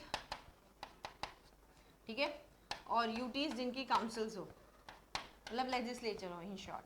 यहाँ पे नॉमिनेट मेंबर्स नहीं करते, नॉमिनेट मेंबर्स नहीं करते, ये याद रखना, ठीक है।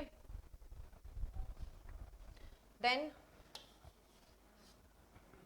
यहाँ पे लेजिस्लेटिव काउंसिल्स नहीं करती, सिर्फ और सिर्फ असेंबलीज करती है। वाइस प्रेसिडेंट के अंदर सिर्फ और सिर्फ पार्लियामेंट करता है, वो भी नॉमिनेट मेंबर्स भी करते हैं वोट, ठीक है। स्टेट नहीं पार्टिसिपेट करता वाइस प्रेसिडेंट। प्रेसिडेंट एक पूरे इंडिया का हेड है, ठीक है, तो स्टेट एंड ड्यूटीज दोनों को रिप्रेजेंट करता है, जहाँ पे वाइस प्रेसिडेंट का काम सिर्फ और सिर्फ राज्यसभा को देखना होता है, इसलिए स्टेट्स को नहीं डाला गया है, ठीक है। Clear with the election.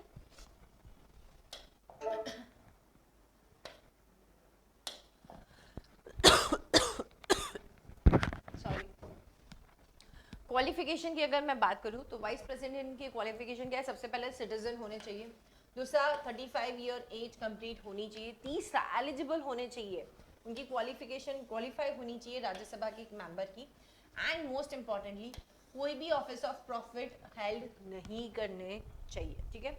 अगर जो पर्सन की क्वालिफिकेशन मैच हो रही है and they want to stand for the vice president election, तो उनको चाहिए कि उनको सपोर्ट करने वाले 20 जने प्रपोजर होने चाहिए एंड 20 जने सेकेंडर जो इनको सपोर्ट करे। अगर होता हो उतना तो दे विल बी एलिजिबल, और फिर उनका नॉमिनेशन दिया जाता है, और एक सिक्योरिटी डिपॉजिट 15,000 का दिया जाता है आरबीआई को, कि अगर कोटा भी अचीव नहीं किया ना तो ये 15,000 की सिक्योरिटी आपको वापस नहीं मिलेगी। क्लियर ना। ऐसे ही आगे सीधा ऑफिस में नहीं बैठते, ओट लेंगे, ओट क्या लेंगे कि भैया मैं संविधान के एस्पेक्ट के अंदर काम करूंगा, संविधान की जो धारा है उसके साथ लेके काम करूंगा एंड लोगों की भलाई के लिए फेथ, गुड फेथ में अपनी ड्यूटीज निभाऊंगा, ठीक है। मेजरली कंडीशन अगर देखे तो सबसे पहले ऑफिस ऑफ प्रॉफिट हटा दो, ठीक है। He should not be member of any house. आप अगर वाइस प्रेसिडेंट बन चुके हो तो आप कोई भी जगह के मेंबर्स नहीं होगे, आप ऑफिस ऑफ प्रॉफिट में नहीं होगे, ठीक है। ये कंडीशंस ले डाउन करी गई है संविधान के द्वारा ही। Power and function, majorly vice president का पावर क्या है, ही विल बी जैसे स्पीकर काम करता है वैसे ही चेयरमैन होते हैं राज्यसभा, ठीक है। पूरा का पूरा जो नॉर्मल कार्यकाल चलता है तब वो चेयरमैन रहते हैं। जब कोई प्रेसिडेंट अगर बीमार पड़ा है या कोई विदेश यात्रा में गए, कहीं गए हैं, तब वाइस प्रेसिडेंट तब तक टेम्पररीली एक्ट करेगी। या तो कोई प्रेसिडेंट ने रेजिग्नेशन दे दिया या उन्हें हटा दिया गया, ठीक है, या तो उनका टर्म एंड हो चुका है, कुछ इलेक्शन नहीं हुआ है, तब vice president as a president act करेंगे, ठीक है। तो जब वो प्रेसिडेंट हो गए तब वो राज्यसभा का काम नहीं देखेंगे, सिर्फ और सिर्फ प्रेसिडेंट का काम देखेंगे। तो राज्यसभा का कौन देखेगा, तब एक डेप्यूटी चेयरमैन होता है वो देखा जाएगा, ठीक है ना। ये डिफरेंस है यूएस के साथ। यहाँ पे क्या होता है कि प्रेसिडेंट का इलेक्शन होता है 6 महीने के अंदर करवाना पड़ेगा, जो भी रीजन से वैकेंट हो, ठीक है। डेथ हो गई हो या रेजिग्नेशन दे दिया हो या तो निकाल दिया हो, तो फिर 6 महीने के अंदर आपको नया इलेक्शन कराना पड़ेगा और नया प्रेसिडेंट मिल, तब तक vice president will be holding. US में क्या होता है कि अगर ऐसा कुछ हो, दो वाइस प्रेसिडेंट जितना प्रेसिडेंट का टर्म बाकी हो तब तक वो प्रेसिडेंट बन जाएगा, ठीक है। ये चीज़ है। तो इंडिया में ऐसा नहीं, प्रेसिडेंट का इलेक्शन होगा, वाइस प्रेसिडेंट सिर्फ और सिर्फ टेम्पररी नेचर का है। इसलिए इसको बोला जाता है कि ऐसे ही हाथी के दांत दिखाने के जैसा पोस्ट बनाया, कुछ काम का ज़्यादा है नहीं ना। बात करते हैं वाइस प्रेसिडेंट को निकालना। ऑब्वियसली उनका भी निकालने का प्रोसीजर है, पहले तो 14 दिन का नोटिस देना पड़ता है। एंड यहाँ पे मेजरली पावर दिया गया है effective majority power, that means जितने मेंबर्स प्रेजेंट है उनको इफेक्टिवली बोला गया है कि वो लोग अगर पास कर देते इफेक्टिव मेजोरिटी से, लोकसभा सिंपल मेजोरिटी से, तो उसी दिन से रिजोल्यूशन वाइस प्रेसिडेंट का मिल जाता है एंड वो निकल जाता है। There is no ground mention for the removal of the vice president. There is no ground mention, though if we talk about president, grounds are there or not, that you need to find, ठीक है, you need to comment.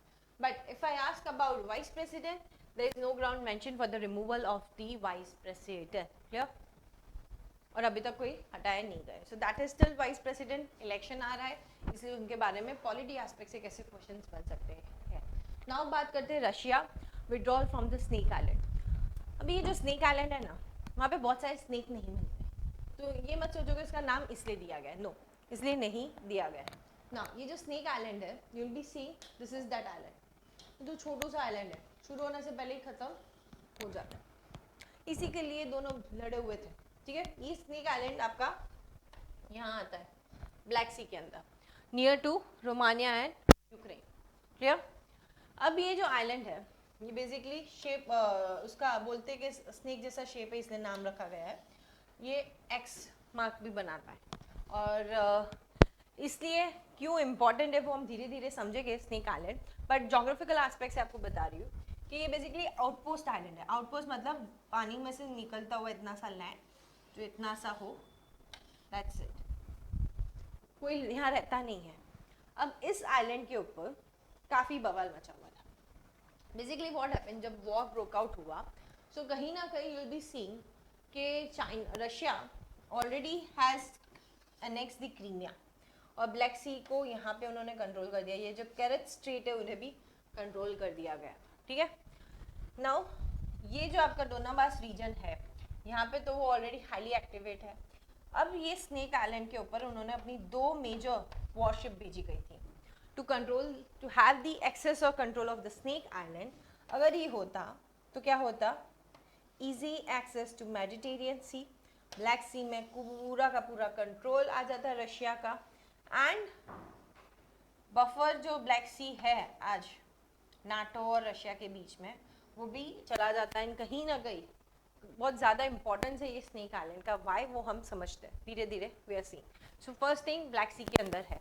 Now इसी के आसपास में हम थोड़ा mapping के question कर देते हैं। So you will be finding this is Black Sea, यहाँ पे कर्च स्टेट है, this is Sea of Marmara, यहाँ पे आपके बॉस्फोरस स्ट्रेट है, यहाँ पे डैंडिरोलियन स्ट्रेट है जो आपको एजियन सी से कनेक्ट करता है, ठीक है. This is the how it is been mapping has been done. Now you see the question was there, Bulgaria, Romania and the Ukraine, ठीक है. Russia, Georgia and you'll be finding Turkey, which has been bordering Georgia, Turkey and what I'm saying, Russia, Romania, Bulgaria, Ukraine. All these countries are bordering the Black Sea. Now बात करते हैं snake island की, ठीक है. सबसे पहले ये snake island को यूक्रेन के द्वारा बोला जाता है जिमिनी आइलैंड, ठीक है.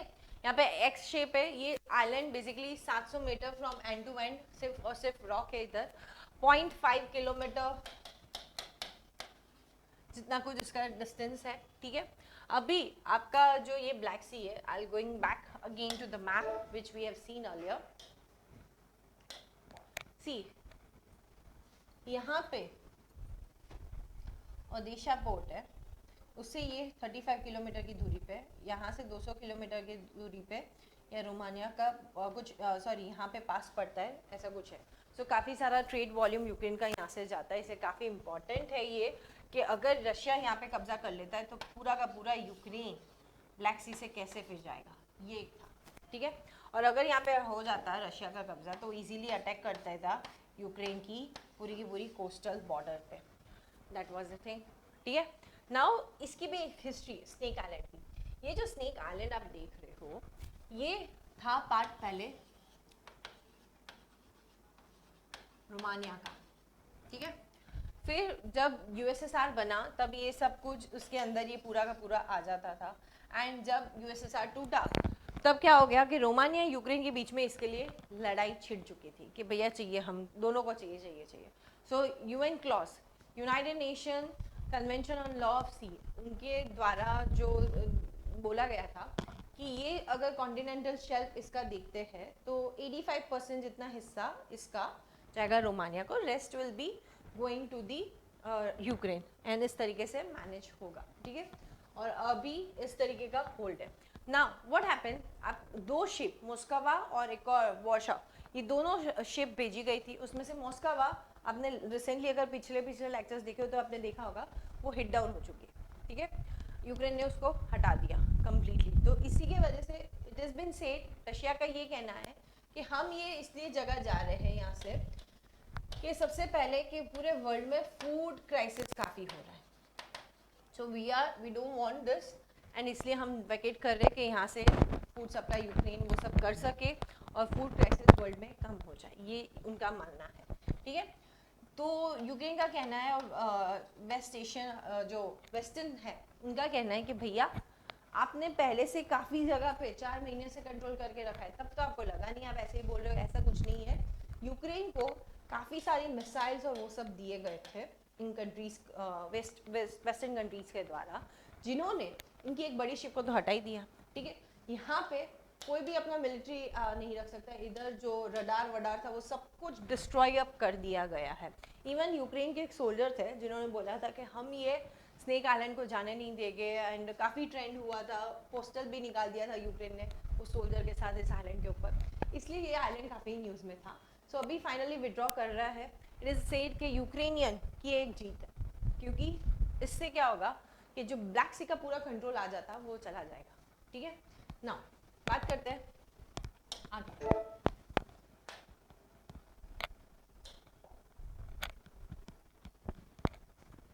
सी मॉस्कवा एंड वेसिली बाइकोव, ये दो वॉरशिप भेजी गई थी 24 फरवरी को, तब से वहाँ पे थी.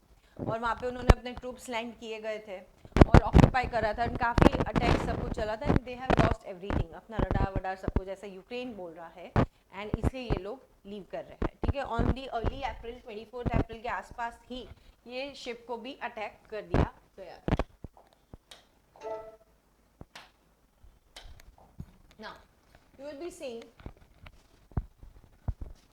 द ब्लैक सी जो है वो अटलांटिक ओशन यूरोप एशिया के बीच में कहीं लाइअप करती है। इसके आप इधर देखोगे तो बल्कान कंट्रीज़ है, जो आप देखोगे Balkan countries southern east of Europe, and European plains है ईस्टर्न यूरोप के अंदर, और west of Caucasus region and north of Anatolia, जो हमने मैपिंग देखी ना, या Anatolia, west of Caucasus region, यहाँ पे बल्कान कंट्रीज़ है, और इस तरीके से ब्लैक सी यहाँ पे आता है। So basically Bulgaria, Georgia, Romania, Russia, Turkey and Ukraine, जो कंट्रीज़ मैंने आपको बताई यही उन्हें बॉर्डर करती है, और मेडिटेरियन सी से ही इनका कनेक्शन है। ठीक है ना, बॉस्फोरस स्ट्रेट जो सी ऑफ मरमरा को लेके कनेक्ट करते हैं एजियन सी से, और डार्डेनल्स से ब्लैक सी से। ठीक है, और वहाँ पे एक कर्ट स्ट्रेट है जो यूक्रेन और क्रीमिया के बीच में कनेक्शन देता है।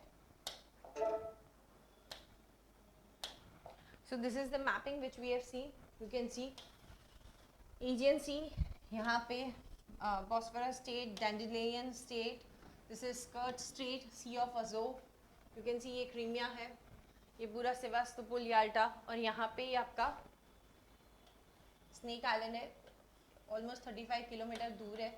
यहाँ से कुछ 200 किलोमीटर एक पोर्ट है जिसके पास पड़ता है। So you will be seeing कि यहाँ से ये पूरा आपका यूक्रेन का मेजर कोस्टल यहाँ से कवर हो जाता है, और यहाँ से तो already they have been active. तो ये पूरा का पूरा प्लान था, और मेजरली यहाँ से सारा ट्रेड जाता है। तो ये आ जाता तो ये पूरा का पूरा कंट्रोल रशिया के हाथ में आ जाता। ठीक है,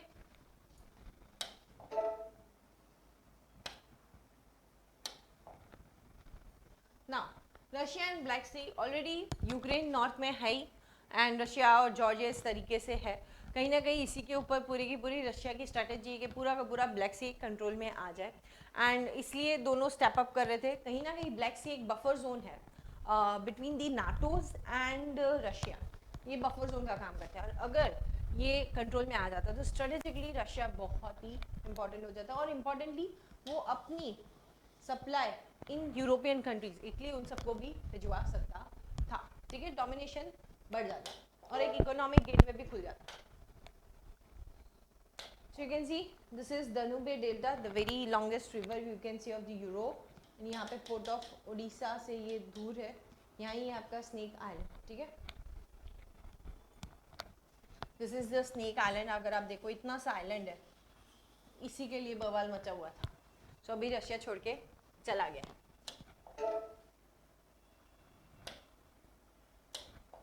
नाउ दैट्स इट, इतना ही टॉपिक था जो काफ़ी आपके, अगर ये प्री एस्पेक्ट में देखे तो मैपिंग एस्पेक्ट पे ये क्वेश्चन बनेगा। ठीक है ना, चलते हैं what are government security yields. Government security yield किसे बोला जाता है? रिसेंटली क्या हुआ, सरकार के द्वारा बोला कि जो स्मॉल सेविंग इंस्ट्रूमेंट्स होते हैं उसके ऊपर हम इंटरेस्ट रेट नहीं बढ़ाएंगे, जितना है उतना ही रखेंगे, कंसिडरिंग ऑलरेडी पिछले 3 महीने से सरकारी जो बॉन्ड्स है उसकी यील्ड बढ़ रही है। सो यील्ड बढ़ना किसे कहते हैं और सरकारी बॉन्ड किसे होते हैं? नाउ फॉर एग्जांपल अंडरस्टैंड, जैसे आपको पैसे की ज़रूरत पड़ी, so where you will go to your parents, you will ask your friends, आप उन लोगों को पूछोगे भैया पैसे चाहिए, थोड़े टाइम के लिए दे दो, फिर हम दे देंगे। बट यही सेम सिचुएशन अगर सरकार के साथ होती तो वो क्या करे? अगर सरकार को पैसों की कमी पड़ गई, बिकॉज टैक्स कलेक्शन इतना नहीं हुआ या कुछ भी पैसों की कमी पड़ गई, तो वो क्या करेगी? दे विल डूइंग कि उनके जितने भी ट्रेजरीज, मतलब जितने भी असेट्स है उसके बिल्स होते हैं, वो बॉन्ड्स की तरीके से सरकार निकालती है कि भैया आप वो लोगों से देखिए कि आप हमें दो इतने साल के लिए, हम आपको रुपए इतने साल के बाद दे देंगे। अब इतने साल तक रुपये मेरे आपके पास चले जाएंगे तो मेरे को तो क्या मुनाफा हो? तो सरकार बोले चिंता मत करो, हम आपको हर साल इसका ब्याज भी देंगे। ठीक है, तो आपको हर साल उसके बिहाफ में एक थोड़ा सर्टेन अमाउंट आपको उसका मिलता रहेगा, ये कहना है।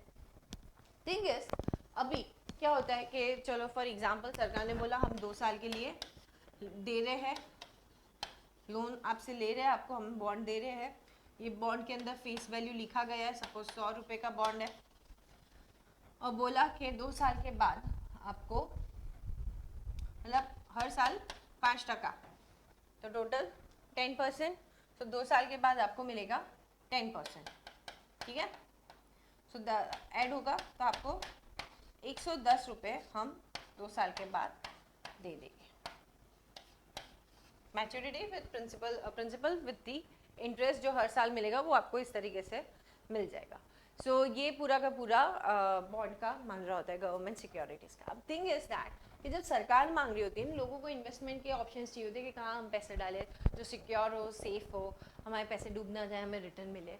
तो सरकारी बॉन्ड्स काफ़ी अच्छे होते हैं। अब इसी की वजह से सरकार को अपना फिस्कल डेफिसिट कम करना पड़ेगा कि उनके बॉन्ड्स की रेटिंग घटिया ना हो जाए और कोई ले ही नहीं और इसको इस कंट्री में इन्वेस्ट ना करे, इसलिए उनको अपना मेंटेन करना पड़ता है फिस्कल डेफिसिट भी। अभी ये जो बॉन्ड्स होते हैं राइट, ये प्रूव होता है कि भैया सरकार तो देगी, कुछ भी हो जाए हमें तो रुपए मिलने वाले हैं। अब फिर टाइम पीरियड खत्म हो जाएगा, अभी कहीं और मैं डालूँ, वो कंपनी उठ गई तो कौन देगा? यहाँ तो सरकार है, लिखा गया है, प्रॉमिस है, इसलिए सोवरिन बॉन्ड बोला जाता है इससे। और यहाँ पे रिस्क फैक्टर कम होता है और इसी के चलते जब रिस्क फैक्टर ही कम है तो इंटरेस्ट रेट भी आपको कम मिलता है। हाई रिस्क फैक्टर्स कौन से होते हैं? Corporate bond. दूसरा टाइप का एक बॉन्ड होता है जिसको बोलते हैं कॉर्पोरेट बॉन्ड, जो कंपनियों के द्वारा निकाले जाते हैं। इसमें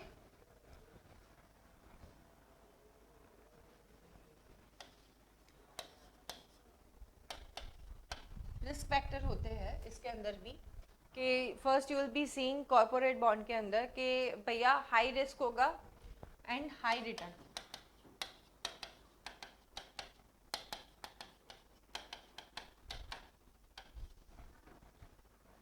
ठीक है, तो ये पूरा एस्पेक्ट है गवर्नमेंट सिक्योरिटीज का। दो टाइप की होती है। ठीक है, अब हम आगे चलते हैं कि ये यील्ड बढ़ना किसे बोलते हैं, यील्ड घटना किसे बोलते हैं। सो will be seeing over here कि पिछले 10 साल से सरकार की जो यील्ड है वो बढ़ रही है। तो यील्ड है क्या? फॉर एग्जाम्पल ये आपका सरकारी बॉन्ड का प्राइस है 100 रुपये। ठीक है, सरकारी बॉन्ड का प्राइस है 100 रुपये और आपको बोला है 5% हर साल दिया जाएगा और 2 साल के लिए लिया गया। ठीक है, so you will be getting 110 over here, 110 over here. Now what happened? What happened over here? आप ये देखो कि सेम चीज, अभी ये जो प्राइस है आपका सरकारी प्राइस गवर्नमेंट बॉन्ड का, ये कम हो रहा है। कैसे हो रहा है? अभी फॉर एग्जांपल डिमांड बढ़ चुकी है कि हमें भी गवर्नमेंट बॉन्ड्स चाहिए, वो सेफ है, हमें भी गवर्नमेंट बॉन्ड्स चाहिए, गवर्नमेंट बॉन्ड्स चाहिए। अगर किसी चीज़ की डिमांड हो और इतना सप्लाई ना हो तो क्या होगा? उस चीज़ का रेट बढ़ेगा।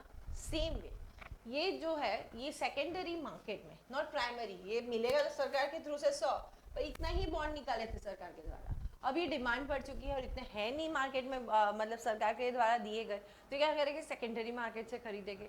अब यहाँ सेकेंडरी मार्केट में अब बिकॉज ऑफ इसकी डिमांड बढ़ रही है, कोई बोल रहा है कि एक काम करो, मैं 105 रुपये में ये बॉन्ड खरीदूंगा। ठीक है, 105 रुपये में मैं ये बॉन्ड खरीदूंगा। What you will be finding कि ये अपना इसने प्राइस बढ़ा दिया या 150 कर दिया, इसने 50 रुपये दिए। आई से कि इसने क्या करा है, 150 रुपीज़ दिए इस बॉन्ड के, इसने 50 रुपये दिए। अब प्रॉफिट होने वाला था 100 रुपये का, अब 100 रुपये में से 50 तो इसने ऑलरेडी ज़्यादा दिए है, तो इसका प्रॉफिट कितना हुआ? 50। मतलब इसका यील्ड कितना हुआ? कम हुआ। मतलब if you see you will be finding कि जब भी प्राइस बढ़ रहा होता है ना तो यील्ड कम होगा। ये जो इंटरेस्ट रेट अगर मैं कैलकुलेट करूँ वो रिड्यूस हो जाएगा, 4.96 हो जाएगा, और इसका डिमांड बढ़ा 200 रुपये हो गया तो इसका इंटरेस्ट रेट और कम हो जाएगा, 4.50 हो जाएगा। सो फाइनली मतलब मैंने जो लिया, I am the original owner, मुझे तो पूरे मिलने वाले थे। ठीक है, अभी इसका मैंने ज़्यादा भाव में दिया था, मेरा तो मुनाफा है, जिसने खरीदा उसका नुकसान है। क्यों? क्योंकि इंटरेस्ट रेट तो उसको कम ही मिलने वाला है, उसने ज़्यादा पे किए है। तो ये क्या हुआ? प्राइस जब बढ़ता है तब यील्ड गिरता है, और जब प्राइस बढ़ता है तो ये होता है कि इकोनॉमी क्या बोलते हैं, रिसेशन के मोड में है, लोगों के पास इन्वेस्टमेंट के जो होता है मार्केट में भरोसा नहीं है, इसलिए गवर्नमेंट सिक्योरिटीज़ पे जा रहा है। नाउ द सेकेंड टर्न ये कब होता है कि जब वाइज वर्सा होता है। देखना ये हमेशा इन्वर्सली प्रोपोर्शनल होता है, यील्ड एंड प्राइस। प्राइस बढ़ा तो ये घटा, अब यील्ड बढ़ा तो प्राइस घटा। अब व्हाट हैपन, इकोनॉमी बूम हो रही है कोई जगह पे, तो why anyone will take bonds? जब अच्छी जगह मुझे अच्छा रिटर्न मिल रहा है मैं क्यों ये लूँगी? ठीक है, सो सेम थिंग हैपन कि एक टाइम होगा जब लाइक यही 100 रुपये का बॉन्ड कोई 90 रुपये में बेचेगा। क्यों? क्योंकि डिमांड नहीं है, और जगह मुझे ज़्यादा, मैंने एक काम करो मैं इसको कम रेट में बेच देती हूँ, मुझे और जगह उससे अच्छा मिल जाएगा।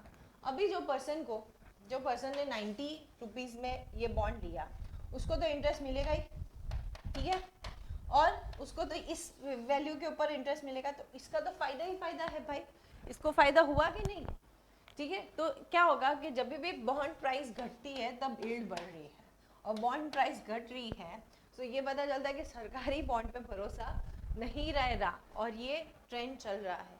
और उसी के चलते जो इंटरेस्ट रेट इतना था, बढ़ रहा था, अभी बोला गया कि हम स्मॉल सेविंग इंटरेस्ट रेट को वैसे का वैसा रखेंगे, हम कट नहीं करेंगे या बढ़ाएंगे नहीं, फिलहाल के लिए इतना रखेंगे, बिकॉज गवर्नमेंट सिक्योरिटी यील्ड्स बढ़ रही है। तो ये यील्ड्स के क्वेश्चंस आपके काफ़ी बनते हैं। ऑलवेज रिमेंबर, जब प्राइस बढ़ता है तब आपका यील्ड, मतलब जो इंटरेस्ट मिलने वाला होता है फाइनली, वो कम होता है, क्योंकि आप ज़्यादा पे कर रहे हो उस बॉन्ड को लेने में।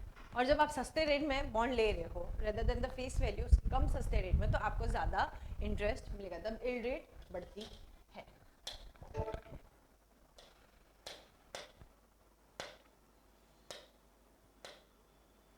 The question for you guys.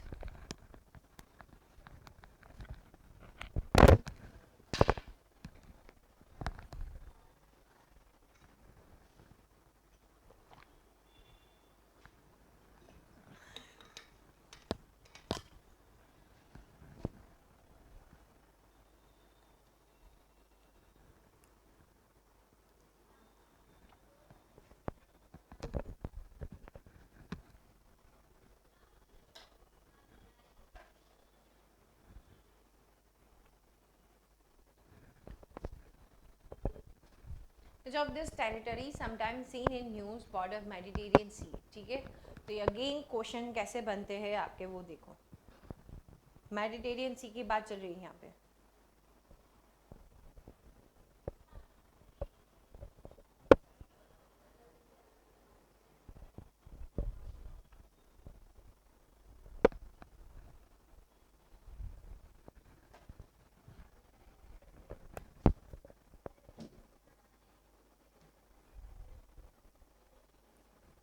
बहुत इजी सा क्वेश्चन है, इसमें ज़्यादा कुछ है नहीं, सो देखो जल्दी बताओ। Which of this territory sometimes seen in news bordering the Mediterranean Sea? ये आपके जितने भी नाम है ना, ये इसराइल के आसपास के इलाके के ही नाम है, ठीक है। इसराइल एंड जो क्या बोलते हैं, Israel, West Bank, Gaza strip, ठीक है। सो उन लोगों के बीच में जो बुरा का बुरा बवाल मचा हुआ है, उसी के एस्पेक्ट पे ये क्वेश्चन बना हुआ है कि मेडिटेरियन सी को कौन सा बॉर्डर टच करता है। सो अगर आपको, अगर इसराइल का अच्छे से मैप पता हो, याद हो, तो you will get to remember कि इसमें क्या है। So I will just show you, answer मेरे तरफ से है one only, that is Gaza strip, that means B. So you will see this is, ठीक है, ये आपका इसराइल, इसका कैपिटल तेल अवीव। यहाँ पे आप देखो western bank, Gaza strip Mediterranean को टच करती है, वेस्टर्न बैंक लैंड लॉक है, और यहीं जेरूसलम है जिसके लिए दोनों लड़ रहे हैं। So this is the whole mapping. So answer is, इस तरीके से क्वेश्चंस बनते हैं आपके मैपिंग के। ना अभी गवर्नमेंट सिक्योरिटीज आपको समझाई, तो अभी आप मुझे बताओ इसका आंसर क्या होगा।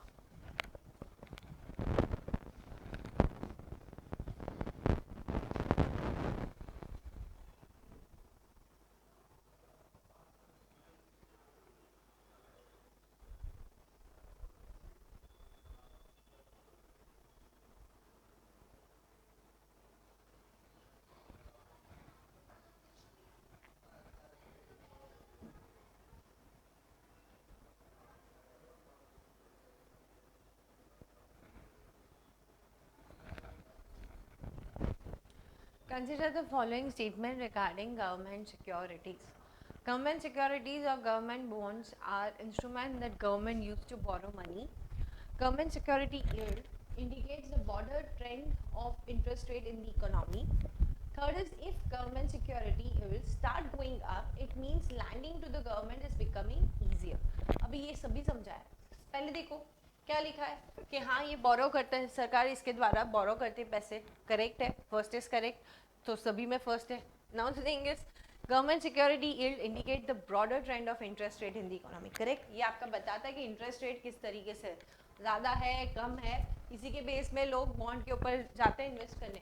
तीसरा ये भी बताता है कि lending to the government is becoming riskier अगर यील्ड बढ़ रहा हो, ठीक है। यील्ड बढ़ रहा है आपका तो सरकारी बॉन्ड्स में इन्वेस्ट करना रिस्की हो जाता है। तो all the statements are correct. ये भी शो करता है कि government is becoming riskier. Now the whole thing about G7, it was in the news हाल फिलहाल में।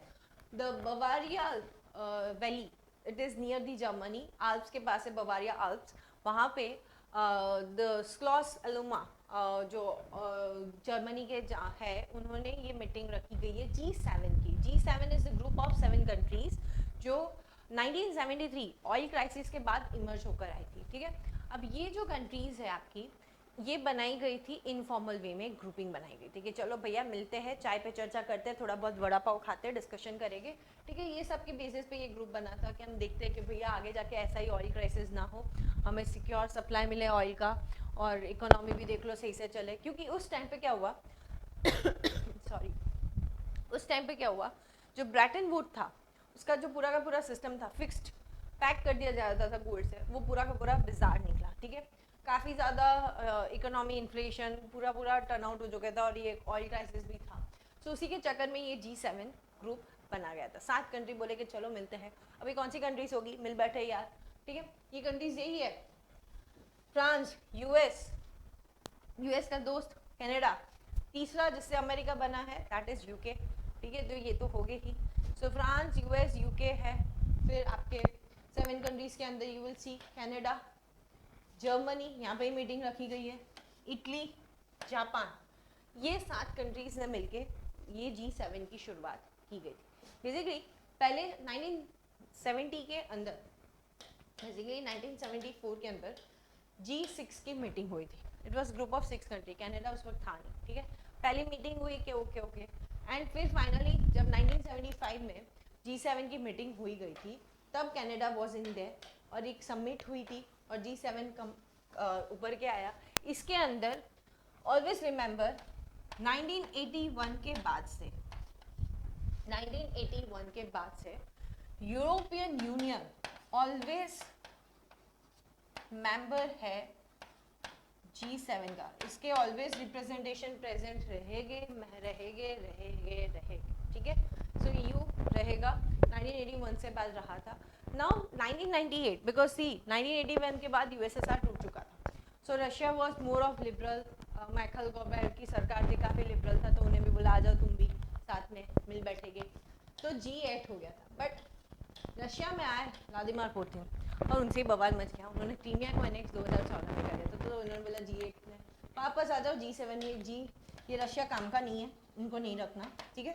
सो तब से G7 चल रहा है। नाउ व्हाट हैपेंड, इंडिया को कितनी बार इनकी मीटिंग्स में इनवाइट किया गया है, दैट सिग्निफाइज कि आज इंडिया एक इमर्जिंग इकोनॉमी की तरह अप होके आ रहा है। और ये इमर्जिंग इकोनॉमी कहीं ना कहीं ये सिग्निफाई कर रही है कि G7 जो ये इंडस्ट्रियलाइज कंट्री है, डेवलप कंट्रीज है, वो अकेले डिसीजन नहीं ले सकती आज के टाइम पे, दे नीड द रिप्रेजेंटेशन। अगर हम इनकी बात करें G7 की, 10% पॉपुलेशन है, क्योंकि इसमें इंडिया चाइना है नहीं, डालते तो बढ़ जाता पॉपुलेशन में, ठीक है। इनकी इकोनॉमी की GDP 50% से ऑलमोस्ट ज़्यादा है, तो कहीं ना कहीं ये लोग सबसे ज़्यादा डेवलप कंट्रीज हैं और पॉपुलेशन कम है, and they are deciding for the rest of the whole world कैसे क्या होना चाहिए। इनफॉर्मल है, कोई प्रॉपर स्ट्रक्चर कुछ भी नहीं है, बस मिलके बैठो, चाय पे चर्चा यहाँ पे होती रहती है, साथ में वड़ा पाव बर्गर भी मिल जाता है। सो इस बार हमारे मोदी जी भी थे। बेसिकली ये ऐसा नहीं कि पहली बार बुलाया, पहले भी बुलाया। अगर मनमोहन जी की सरकार को हम देखें तो 5 बार उन्हें बुलाया था G7 के समिट में, और अगर हम मोदी जी को देखें तो ये तीसरी बार है। पहली बार 2014 के बाद बुलाया गया था फ्रांस के द्वारा, रिसेंटली लास्ट टाइम यूके के द्वारा बोरिस जॉनसन ने बुलाया गया था, एंड अभी जर्मनी के द्वारा बुलाया गया, ठीक है। ये मीटिंग हुई थी, इसका आस्पेक्ट क्या था, एक तो रशिया यूक्रेन के लिए बात करना, ठीक है।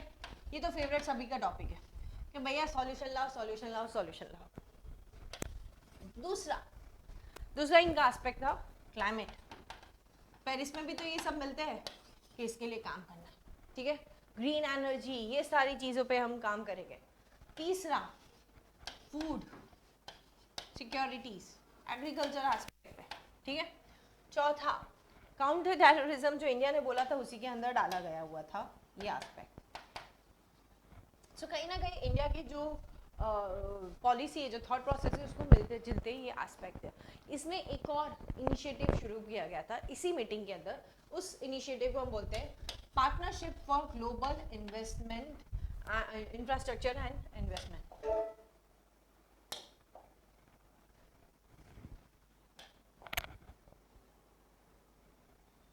सी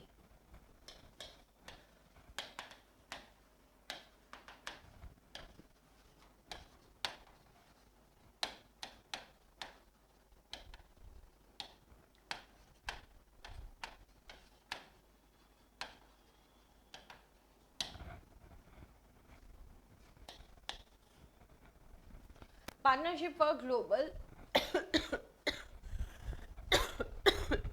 sorry my health is not good today, partnership for global infrastructure and investment, ये बाइडेन के द्वारा ये इनिशिएटिव शुरू किया है। इसी मीटिंग के अंदर बोला गया कि हम 600 मिलियन जितना डॉलर पैसा खर्चेंगे, ठीक है। ये मेजरली काउंटर करने वाला है बेल्ट एंड रोड इनिशिएटिव, ये था। बट इंडिया ने ये इनिशिएटिव को चेरिश नहीं किया। थिंग इज दैट कि काउंटर कर रहा है बेल्ट एंड रोड इनिशिएटिव, जो इंडिया मानता है स्ट्रिंग ऑफ वर्ल्ड थ्योरी, जो चाइना करने की कोशिश करता है। Then why not India is supporting this initiative, जो इन्वेस्टमेंट की बात कर रहे हैं, ठीक है।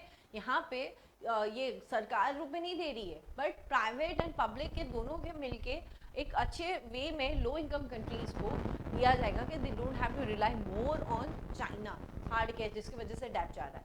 Why India has not initiated, the reason is that India ने इसको नहीं सपोर्ट किया, मतलब अगेंस्ट भी नहीं है, बट स्टैंड नहीं लिया कि हाँ हम भी ये इनिशिएटिव के भागीदार नहीं। वाई? बिकॉज अभी इसकी कोई डिटेल लाइन्स नहीं आई है। पहले भी ये इनिशिएटिव का नज़रिया निकला गया था by Trump, that was Blue Dot Network, but जैसे ही सरकार गई सब कुछ बंद हो गया, कुछ हुआ नहीं, ठीक है। एंड उसके बाद अर्लियर बिडेन ने इसका नाम दिया था बिल्ड बैक बेटर, ठीक है। तो build back better world, B3W, तो ये इनिशिएटिव का ही नया नाम कर दिया है, पर शुरू तो करो, इसलिए अभी तक इसको कुछ इनिशिएटिव को सपोर्ट इंडिया के द्वारा नहीं किया गया। दूसरा, रशिया यूक्रेन के लिए जो था stand, India also didn't stand over there because of Russia, तो इधर भी नहीं बोला, बट इट वॉज इम्पॉर्टेंट कि आप देखो इंडिया क्लियर कट रशिया से ऑयल ले रहा है, ठीक है। यूएस कब का स्लैम कर रहा है कि आप मत लो, हमसे लो, हमसे लो, हम उनके ऊपर सैंक्शन लगाया फिर भी ले रहे हो। फिर भी इन कंट्रीज ने इंडिया को बुलाया, तो ये कितनी बड़ी बात हुई कि हम लोग नहीं मान रहे आपकी बात को, ठीक है, हम डर नहीं रहे, हमारी इकोनॉमी है, हमें उस एंगल से देखना है, और फिर भी उनके लिए हम इम्पॉर्टेंट है। Why? They need to cater China, the presence of China is increasing and India is the only pole over there. US तो बहुत दूर है, कौन है पास? इंडिया, ठीक है। So it is very necessary for this country to have table, India table पे हो और कुछ काम हो, ठीक है। सो यू बी सीइंग, आप देखो मोदी जी डायस्पोरा को, इंडियन डायस्पोरा को मिले थे, एकदम काफ़ी पब्लिक उमड़ के आ जाती है। So whole thing over here जो हमने बात की कि किस तरीके से ये G7 की शुरुआत हुई थी, सिग्निफाई क्या करता है ये, ठीक है। Now you will be seeing कि कैसे मस्त बातचीत चल रही थी। आओ क्या रहे मारा त्यार ढोकला हांडवा खवड़ा इस तुमने।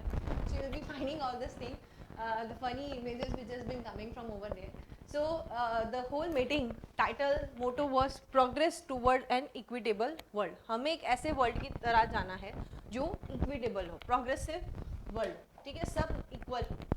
सो गोल क्या है G7 का? 5 एरिया पे गोल है। एक तो सस्टेनेबल प्लेनेट बनाना, ठीक है, हेल्दी लाइफ सबकी हो, इन्वेस्टमेंट बेटर फ्यूचर के लिए, सब साथ में रहे, स्ट्रॉन्ग रहेंगे, ठीक है, इकोनॉमिक स्टेबिलिटी रहो। इसके एस्पेक्ट में ये लोग मिलके वड़ा पाव खाते हैं, चर्चा करते हैं, ठीक है। इस बार सिर्फ इंडिया नहीं था, ये मत सोचना कि इंडिया कोई बुला था, वाह वाह, नहीं नहीं। इंडिया के साथ Argentina, Indonesia, Senegal, south Africa, ये सारी countries were the invitation of this summit. Also there were also organization like UN, WHO, WTO और IMF, World Bank, ये सारी की सारी इस समिट में प्रेजेंट थी, ठीक है। तो काफ़ी इम्पोर्टेंस होल्ड करता है ये समिट्स होती, चाहे इनफॉर्मल हो, बातें होती है, पर at least India been on table on this discussion, ठीक है ना। 3 दिन की सबमिट थी जिसमें 2 दिन मोदी जी को भी बोलना था, यूके तो था ही था, ठीक है। Economic, energy and food security, climate जो हमने बात की, हेल्थ, अगेन ग्लोबल इकोनॉमी को शेप करो बिकॉज पूरे के पूरा ग्लोबल इकोनॉमी हिल चुका है बिकॉज ऑफ दिस। एंड ये जो मैंने आपको बात किया PGII जो नया पार्टनरशिप ग्लोबल इंफ्रास्ट्रक्चर इन्वेस्टमेंट का लॉन्च किया गया है, वो जेंडर इक्वलिटी की यहाँ पे बात चल रही है एंड इंटरनेशनल कोऑपरेशन, इस एस्पेक्ट में ये मीटिंग हुई थी ना। यू सी ये G7 कंट्रीज, ये G7 कंट्रीज एक टाइम पे G8 हुआ करती थी जिसमें थे, अब ये 7 के साथ बाकी की कंट्रीज को मिला दो तो बन जाती है G20। आज G20 का काफ़ी ज़्यादा इंपॉर्टेंस, क्यों? इसमें दूसरी ऐसी कंट्रीज है जो इमर्जिंग एडवांस इकोनॉमी के तरीके से उभर के आ रही है, जिसमें इंडिया भी है, मैक्सिको भी है, south Africa, south Korea, Turkey, Saudi, Mexico, Indonesia, China, EU, India, Brazil, Australia, Argentina. Remember the names G20, why India is going to host G20 over here. So G20 is important. आप नाम याद रखो कि कौन इसके members है, ठीक है। आउटकम क्या हुआ? सबसे पहले क्या आउटकम होगा? बेयर रूल बेस वर्ल्ड बनाना है, डेमोक्रेसी को जगा के रखना है, ठीक है। यूक्रेन के साथ, यूक्रेन के भी लीडर ज़ालिना भी पार्टिसिपेट कर रहे थे virtually over here. So Ukraine के लिए भी सपोर्ट दिया गया और बोला हम और पैसे तो देंगे, हम और मदद करेंगे यूक्रेन को, ठीक है। Food security, energy, global alliance बनाने की बात चल रही है कि हम एनर्जी को ग्रीन शेप में जाएंगे, फूड सिक्योरिटी के लिए काम करेंगे। इकोनॉमिक इशू के ऊपर कि आज के टाइम पे इतनी महंगाई बढ़ रही है कि कॉमन सिटीजन इस पर अफेक्ट नहीं, तो उसे कैसे टैकल करें, रेजिलेंट बनाए सप्लाई चेन को, ठीक है। So you will be finding कि भैया गैस के भाव बढ़ गए, क्यों? आ नहीं रहा सप्लाई, फूड के भाव बढ़ गया, आ नहीं रहा सप्लाई, सो रेजिलेंट सप्लाई चेन बनाना है। क्लाइमेट, पेरिस एग्रीमेंट को एंडोर्स, कैसे वो एंडोर्स करते, काम नहीं कर रहे यार, ठीक है। G7 लीडर कितनी समिट में आप देखोगे we are been endorsing this, but 100 billions this developed countries need to give, ये तो दे नहीं रहे, how they are endorsing now. G7 leaders committed, सबसे पहले क्या कमिटमेंट है कि हम रोड सेक्टर को कार्बन फ्री कर देंगे बाय 2030, देन पावर सेक्टर को बाय 2035, देन कोल पावर जो प्रायोरिटाइज सेक्टर है उसको खत्म करने की बात करें, डिकार्बनाइजेशन। तो ये उनका एस्पेक्ट पूरे के पूरे मीटिंग का रहा है, ठीक है। इन्वेस्टमेंट जो मैंने आपको समझा दिया है, हेल्थ के एस्पेक्ट से क्या है कि हम सबको वैक्सीन दूर दूर तक सप्लाई करके करेंगे, we are going to arrange this and democratic value पे एक सोसाइटी को इमर्ज करने की कोशिश करेंगे, will be cherishing the civil societies and the human rights, online हो ऑफलाइन हो सब कुछ। तो ये बड़ी बड़ी बातें बड़ा पाव खा के सारी G7 में हुई थी। The importance was the participation of India and how the global world order is changing up in today's time, ठीक है। Now the next topic is political crisis in Maharashtra। Maharashtra के अंदर पॉलिटिकल क्राइसिस काफ़ी बवाल मचा हुआ है, आप देख रहे होगे शिवसेना के उद्धम करके जो रिबेलियंस थे वो पूरे के पूरे निकल गए हैं एंड उद्धव ठाकरे जो है शिवसेना के, उनको रेजिग्नेशन देना पड़ा है उद्धव ठाकरे को। द गवर्नमेंट जो चल रहा थे, ये बोला जा रहा था कि महागठबंधन जो चल रहा था वो इस बार टूटा भी। क्या ये एंटी डिफेक्शन अगेन, ये तो चीज़ रहेगा हमेशा याद रखना, how the people use to vote and फिर ये हॉर्स ट्रेडिंग होके एंटी डिफेक्शन होके ये स्विच ऑन हो जाता है एंड कुछ होता नहीं है। बेसिकली एकनाथ शिंदे ये 20 जीतने प्रोटेस्टर्स को लेके चले गए सूरत, वहाँ से आसाम पहुँचे, ठीक है, वहाँ पे होटल में मस्त मजे करे, फिर और भी इनके सपोर्ट में धीरे धीरे करके आए। पहले तो 20 थे, तो सोचा कि उसमें भी 12 जने इंपॉर्टेंट है, तो ये हुआ क्या, एंटी डिफेक्शन। तो इन्होंने बोला स्पीकर को कि आप एंटी डिफेक्शन का कर दो, ठीक है। अब क्या हुआ कि डेप्यूटी स्पीकर, क्योंकि उधर स्पीकर का इलेक्शन नहीं हो रहा, वैकेंट है, तो डेप्यूटी स्पीकर को बोला, अब उनका भी रिजोल्यूशन पड़ा हुआ है क्योंकि ऑलमोस्ट सरकार कुछ नो कॉन्फिडेंस के पास जा रही है नहीं, तो आप कैसे दे रहे हो, पूरा का पूरा हिल चुका है, तो इनको इलेक्ट हम ही करते हैं, तो रिजोल्यूशन पड़ा है तो वो कैसे डिसाइड कर सकते हैं। तो ये पूरा का पूरा कोर्ट केस में मांझा गया और कोर्ट ने बोला कि फ्लोर टेस्ट तो होगा ही होगा, ठीक है।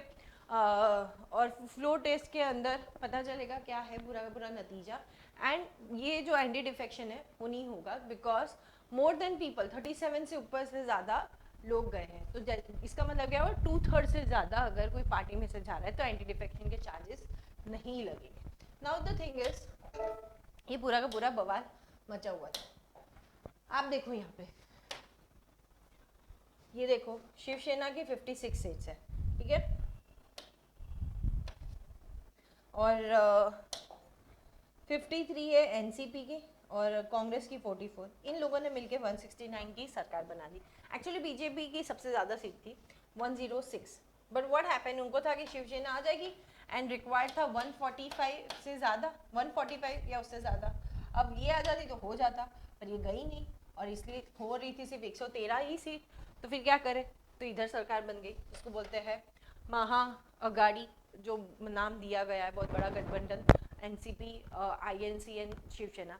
अब Shiv Sena is very Hindutva party, ठीक है, बाल ठाकरे की पार्टी। वो पहले बोल के गए थे कि हम कभी कांग्रेस को नहीं छोड़ेंगे, मेरे बनने के बाद शायद हो सके, पर मैं तो नहीं छोड़ूंगा, ठीक है। तो कहीं ना कहीं will be finding all this thing कि यहाँ पे आइडियोलॉजिकल क्राइसिस है, और कहीं ना कहीं चाहते भी थे कि ये महागठबंधन टूटे। आप देखो, ये भी बोला जाता है कि उद्धव ठाकरे डायरेक्टली नहीं जा सकते थे, इसलिए पीछे से ये सारा हुआ है कि इस तरीके से टूट के बने। So this whole thing is coming up, but what is important for us, 52nd amendment act, that is anti defection. क्या बोला गया है कि अगर किसी को टिकट दी गई है, आप लेजिस्लेटर हो, आपको हमने टिकट दी है, आप वॉलेंटरी छोड़ रहे हो पार्टी को, तो आपके ऊपर कार्रवाई होगी। आप रेजिग्नेशन नहीं दे रहे, आप वॉलेंटरी छोड़ के चले जा रहे हो, ठीक है, आपने मेंबरशिप छोड़ दी और पार्टी जो बोल रहे हो उसके खिलाफ कर रहे हो, या तो आप कोई इंडिपेंडेंट पर्सन हो, कोई पार्टी से नहीं जुड़े हो और आप कोई पार्टी को बाद में छोड़ते हो इंडिपेंडेंटली खड़े होके, तो आपके ऊपर लगेगा एंटी डिफेक्शन का चार्जेस। या तो आपको नॉमिनेट किया गया और नॉमिनेशन के 6 महीने के अंदर आप कोई पार्टी छोड़ जाते तो ठीक है, अगर 6 महीने के बाद आप कोई पार्टी को छोड़ने की कोशिश कर रहे हो तो ये एंटी डिफेक्शन, ठीक है। सो एग्जेम्पशन क्या है, स्पीकर को एग्जेम्पशन दिया गया है और बोला गया है 2/3 एमपीज और एमएलए उस पार्टी के कोई और पार्टी से मर्ज करना चाहते हैं, then it is not a defection, 2/3 होना चाहिए ना।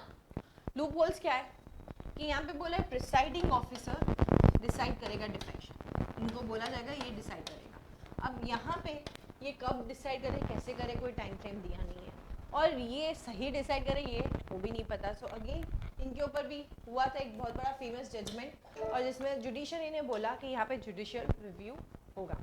Now the scene is that कि जो रूलिंग शिवसेना थी, ठीक है, उनके जो एमएलएस थे मुंबई में, उसमें से थोड़े रिबेल होके चले गए। अब वो क्या हुआ है, रिबेल होके चले गए तो उनके ऊपर ही कार्रवाई करने वाले थे, बट थिंग इज दैट 2/3 होने के लिए 56 है, 2/3 होने के लिए 37 चाहिए या उससे ज़्यादा, उतने हो गए। सो अब उनके ऊपर एंटी डिफेक्शन का चार्जेस भी नहीं लगेगा। फ्लोर टेस्ट हो गया है और ऑलमोस्ट एकनाथ शिंदे की सरकार बन चुकी है। So hold the turn out, but thing is about very important about the anti defection act. क्या एंटी डिफेक्शन एक्ट को बदल देना चाहिए, क्या इसका कोई वजूद है, ऐसे डिफेक्ट कर रहे कोई कुछ कर नहीं पा रहा है, हॉर्स ट्रेडिंग ओपनली हो रही है।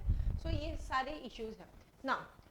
स्पीकर की बात करें तो ये क्या है, स्पीकर इज दी पर्सन जो डिसाइड करेगा कि भैया क्या है, ठीक है। तो स्पीकर महाराष्ट्र असेंबली का वेकेंट है, तो डेप्यूटी स्पीकर यहाँ पे नरहरी झिरवाल एक्ट करने वाला है as a speaker.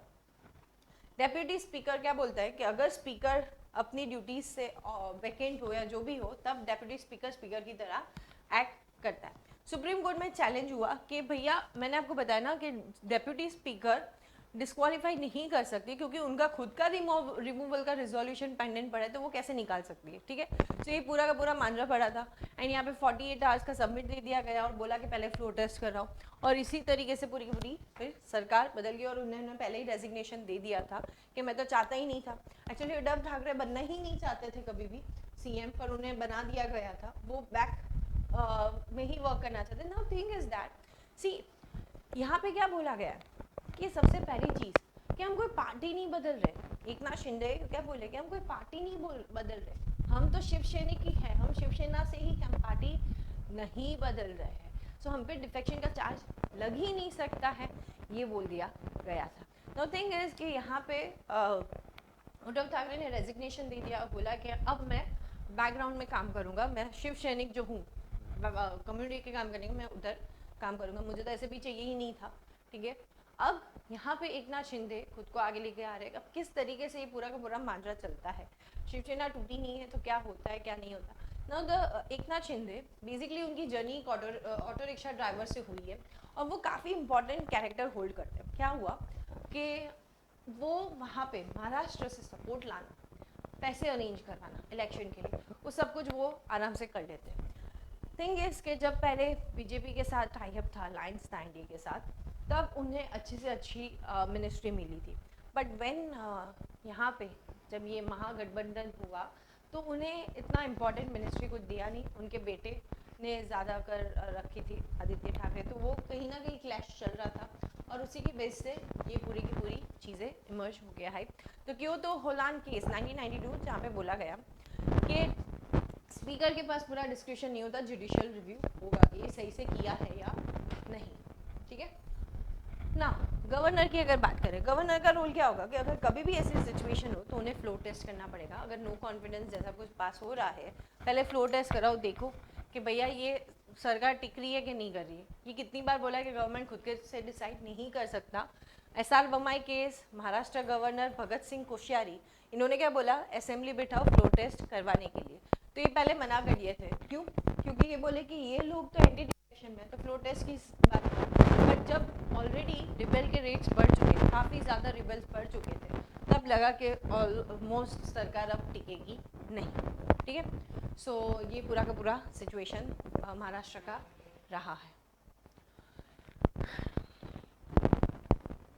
Now case of Udaipur killing की बात कर लेते हैं।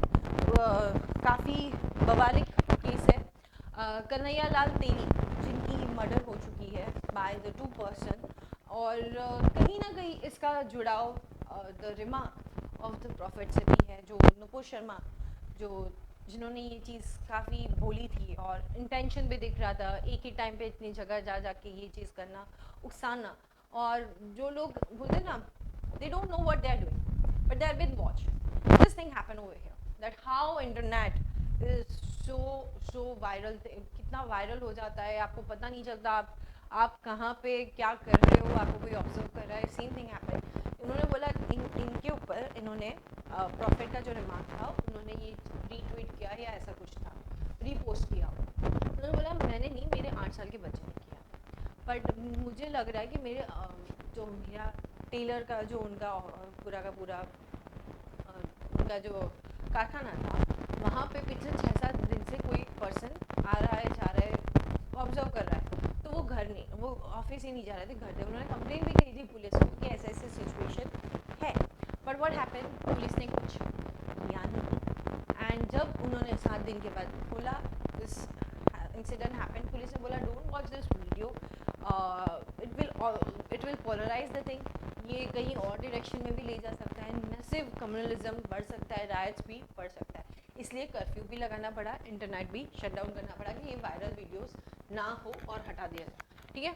सो ये पूरा का पूरा इंसिडेंट था। मोहम्मद रियाज एंड गौसे मोहम्मद, ये बेसिकली रमसार उदयपुर के पास एक जगह है, वहाँ पे ही उस डिस्ट्रिक्ट में इन लोगों को गिरफ्तार कर दिया गया था, भागने की कोशिश कर रहे थे। एंड इन्होंने 3 वीडियो थी। एक तो पहली कि ऐसा सब कर रहे हैं उनके लिए हम क्या करेंगे, दूसरी the killing of this, and तीसरी कि हमने किया and they have given threat to the PM also. So कहीं ना कहीं ये तरीके का पूरा जो चीज़ चला है काफ़ी ख़राब है, सोसाइटी के एस्पेक्ट को पूरा बिगड़ देता है। एंड सुप्रीम कोर्ट ने हाल फिलहाल में बोला भी है that this lady is solely responsible for whatever going in this whole world. ये कमेंट भी सुप्रीम कोर्ट की तरफ से आया है, उस पर भी एक कॉन्ट्रोवर्सी हुई है अलग से। बट थिंग इज दैट कि फ्रीडम ऑफ स्पीच या ब्लास्फेमी लॉ इंडिया में तो है नहीं, ब्लास्फेमी लॉ, ठीक है। तो रिलीजन के ऊपर कुछ बोलना, आप अगर कुछ किसी रिलीजन के लिए बोल रहे हो तो आप में इतनी कैपेसिटी है कि आप खुद के रिलीजन के लिए सुन सकते हो। अगर सुन सकते हो तो आप बोलो, और अगर आपको लगता है आप नहीं सुन सकते तो आप कैसे बोल सकते हो। This is happening in our country, ठीक है।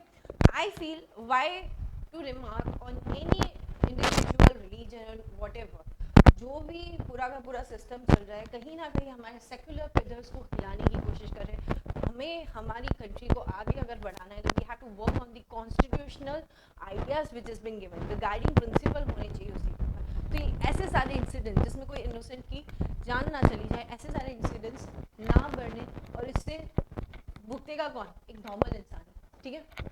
नाउ ये पूरा का पूरा मैंने केस आपको समझा, एक शार्प वेपन से उनकी हत्या कर दी और वो रिकॉर्ड किया गया एंड देन पोस्ट किया गया। And you will be seeing ये इंसिडेंट क्या सिग्निफाई करता है, नेचर ऑफ क्राइम। ये कहीं ना कहीं कम्युनल वॉल्केनो इरप्ट करने की कोशिश करनी थी, कम्युनल हॉस्टिलिटी बढ़ रही है इंडिया में, ये भी शो हो रहा था। एंड ये ट्रिगर पॉइंट था, इससे काफ़ी बवाल मच चुका था। एंड पुलिस का रोल अगेन, कि पुलिस का एटीट्यूड कन्हैया लाल के लिए सही नहीं था, उन्होंने टाइम पे किया होता तो ये शायद हुआ नहीं होता। सो सेक्शन 153 एंड 505 जो इन्फ्लेमेटरी स्पीचेस, हेट स्पीचेस के लिए डील करते हैं, वो इसके अंदर है। Now this is where the Udaipur is, ये रहा राजसमंद, यहाँ पे ही उनको पकड़ा गया है, यहाँ पे मेन उदयपुर में सब कुछ हुआ गया है। Now what action taken after the incident, जैसे इंसिडेंट हुआ उनको उपा के अंदर पहले तो अरेस्ट किया, ठीक है। इतना ज़्यादा टेंशन इरप्ट हो चुका था उदयपुर में, तो कहीं ना कहीं मोबाइल इंटरनेट सर्विसेज कर्फ्यू लगा दिए गए थे। एंड ये केस एनआईए को भी होम मिनिस्टर के द्वारा दे दिया गया था। थिंग इज दैट खुद चीफ मिनिस्टर के द्वारा, राजस्थान चीफ मिनिस्टर के द्वारा एक केस ऑफिसर स्कीम चलती है, केस ऑफिसर स्कीम। इसमें क्या होता है कि जो विटनेसेस होते हैं उनकी प्रोटेक्शन रहे, उनको टाइमली पहुंचाना करना, वो सब कुछ एक ऑफिसर देखेगा और जो भी चीज़ रिकॉर्ड होगी वो सही तरीके से होगी। ऐसा वो जो नॉर्मल वे ऑफ प्रोसीजर है ना, उसका हाईलाइटेड प्रोसीजर ये स्कीम निकाली गई थी। जो ये दो पर्सन है, माना जाता है इनका लिंक दवाते इस्लामी ग्रुप से है, जो ये ग्रुप इमर्ज हुआ था पाकिस्तान से, पर वहाँ से फिर कट आउट होके यहाँ पे इंडिया में एक्टिवली वर्क कर रहा है। सो दवाते इस्लामी सुन्नी बरेलवी प्रोस्टिक ग्रुप है, जो पाकिस्तान में 40 साल पहले बना गया था, इंडिया में भी है मुंबई में, पर ये सुन्नी ग्रुप से टूट चुका है, ठीक है। जो जिसके लिंक कोई नहीं है पाकिस्तान के साथ, यहाँ एक्टिवली खुद से वो काम करे। अब ये जो केस ऑफिसर स्कीम है ना, यहाँ पे प्रोफेशनल क्रिमिनल से डरने की ज़रूरत नहीं है लोगों को, वो आराम से आके टेस्टिफाई कर सकते हैं, विटनेस बन सकते हैं, डू नॉट वरी, उनको प्रोटेक्शन दिया जाएगा, ठीक है। ये राजस्थान पुलिस के द्वारा शुरू किया है 2004 में। क्या है, क्रिमिनल्स को इसमें बेल नहीं मिलती, ठीक है, हार्ड कोर क्रिमिनल्स होते बेल नहीं मिलती, और जब तक उनको पनिशमेंट नहीं मिलती, पूरा ट्रायल जब तक चलता नहीं है उस तरीके से पूरा रखा जाता है, मैक्सिमम पनिशमेंट मिले वो भी देखा जाता है। इसमें जो ऑफिसर होते हैं उनको बहुत सारी पावर मिली जाती है, दैट एनी क्राइम रिलेटेड वो इंश्योर करते हैं कि एविडेंस कोर्ट तक पहुंचे बिना कोई प्रॉब्लम के, ठीक है। एंड विटनेसेस को ले जाना करना, तो ये मेजरली ऊपर लेवल के ऑफिसर्स को दिया जाता है कि वो उस केस को हैंडल करे। तो ये स्कीम के अंदर आया गया, पर अभी आई गेस एनआईए के अंदर शिफ्ट हो गया है case, so let's see, but this thing is happening in the country. Now the question for you guys, hate speech के रिलेटेड, उससे पहले भी मैंने प्रीवियस लेक्चर्स में हेट स्पीच पढ़ाया था, तो आप एक बार बता दो क्या है।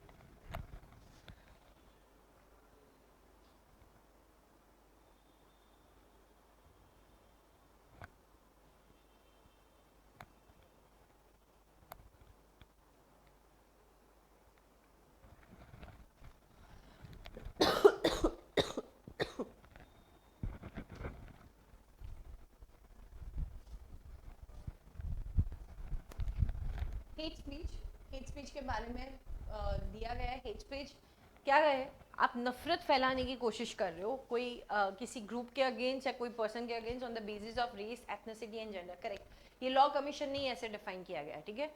There is a provision, no, यहाँ पे क्या लिखा है, no provision, no, there is a provision to penalise, हमने आगे ही देखे वो प्रोविजन, ठीक है। सो आंसर इज इनकरेक्ट पूछा है, तो आंसर क्या है 2, क्योंकि इनकरेक्ट पूछा है। खीर भवानी टेम्पल जो अभी न्यूज़ में है वो कहाँ पर है? खीर भवानी बहुत फेमस फेस्टिवल है, खीर भवानी फेस्टिवल।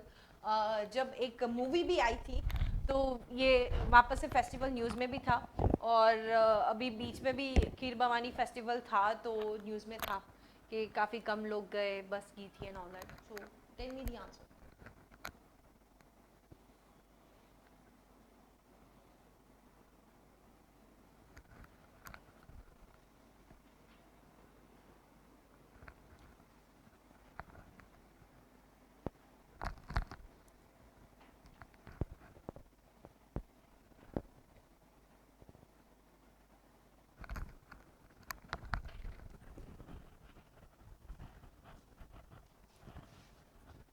सी जम्मू कश्मीर में है, वहाँ पे कश्मीरी पंडित का ये बहुत बड़ा फेस्टिवल है, खीर भवानी टेम्पल, ठीक है, वहाँ पे जाते हैं।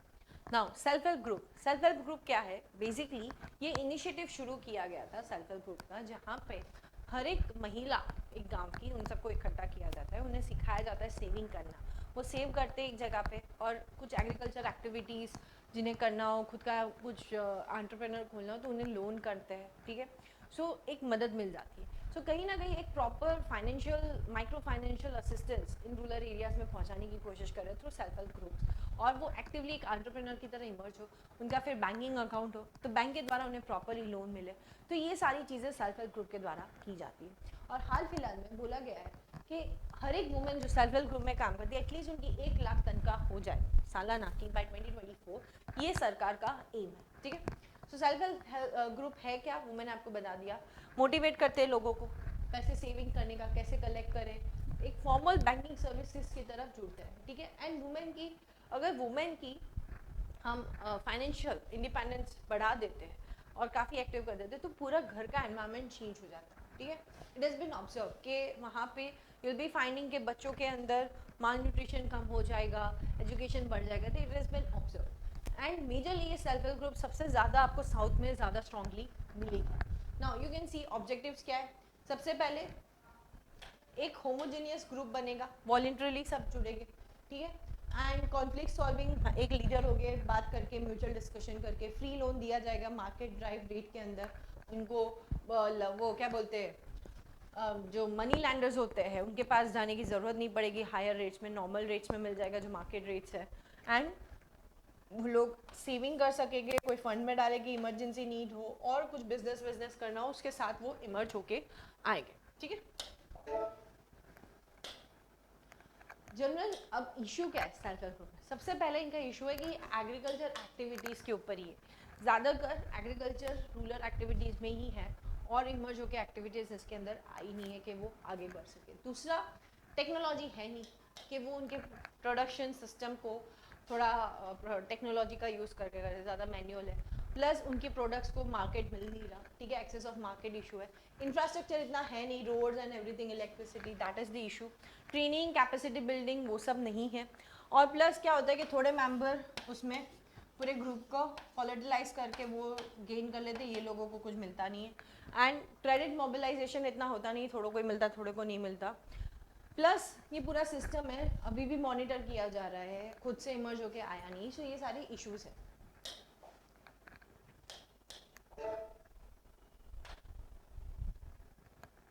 बट ये काफ़ी इंपॉर्टेंट है, इट विल बी फाइंडिंग 71% ये सेल्फ हेल्प ग्रुप आपको साउथ में ज़्यादा दिखेगा, ठीक है।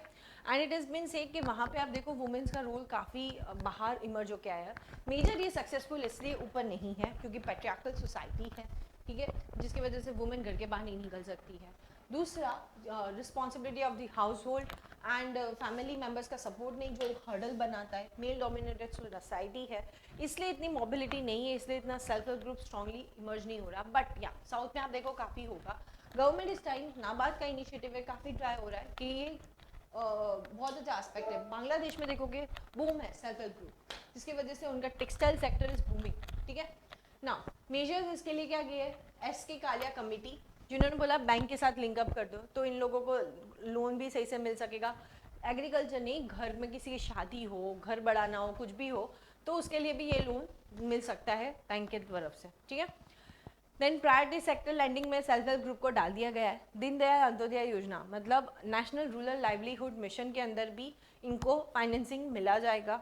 एंड महिला किसान, बेसिकली आज वुमेन ज़्यादा एग्रीकल्चर में, मेल तो चले जाते हैं अर्बन एरियाज में काम के लिए, तो उन्हें भी टैकल करना, उन्हें भी नॉलेज देना इस ग्रुप के अंदर इन्हें भी कवर अप किया गया है, ठीक है।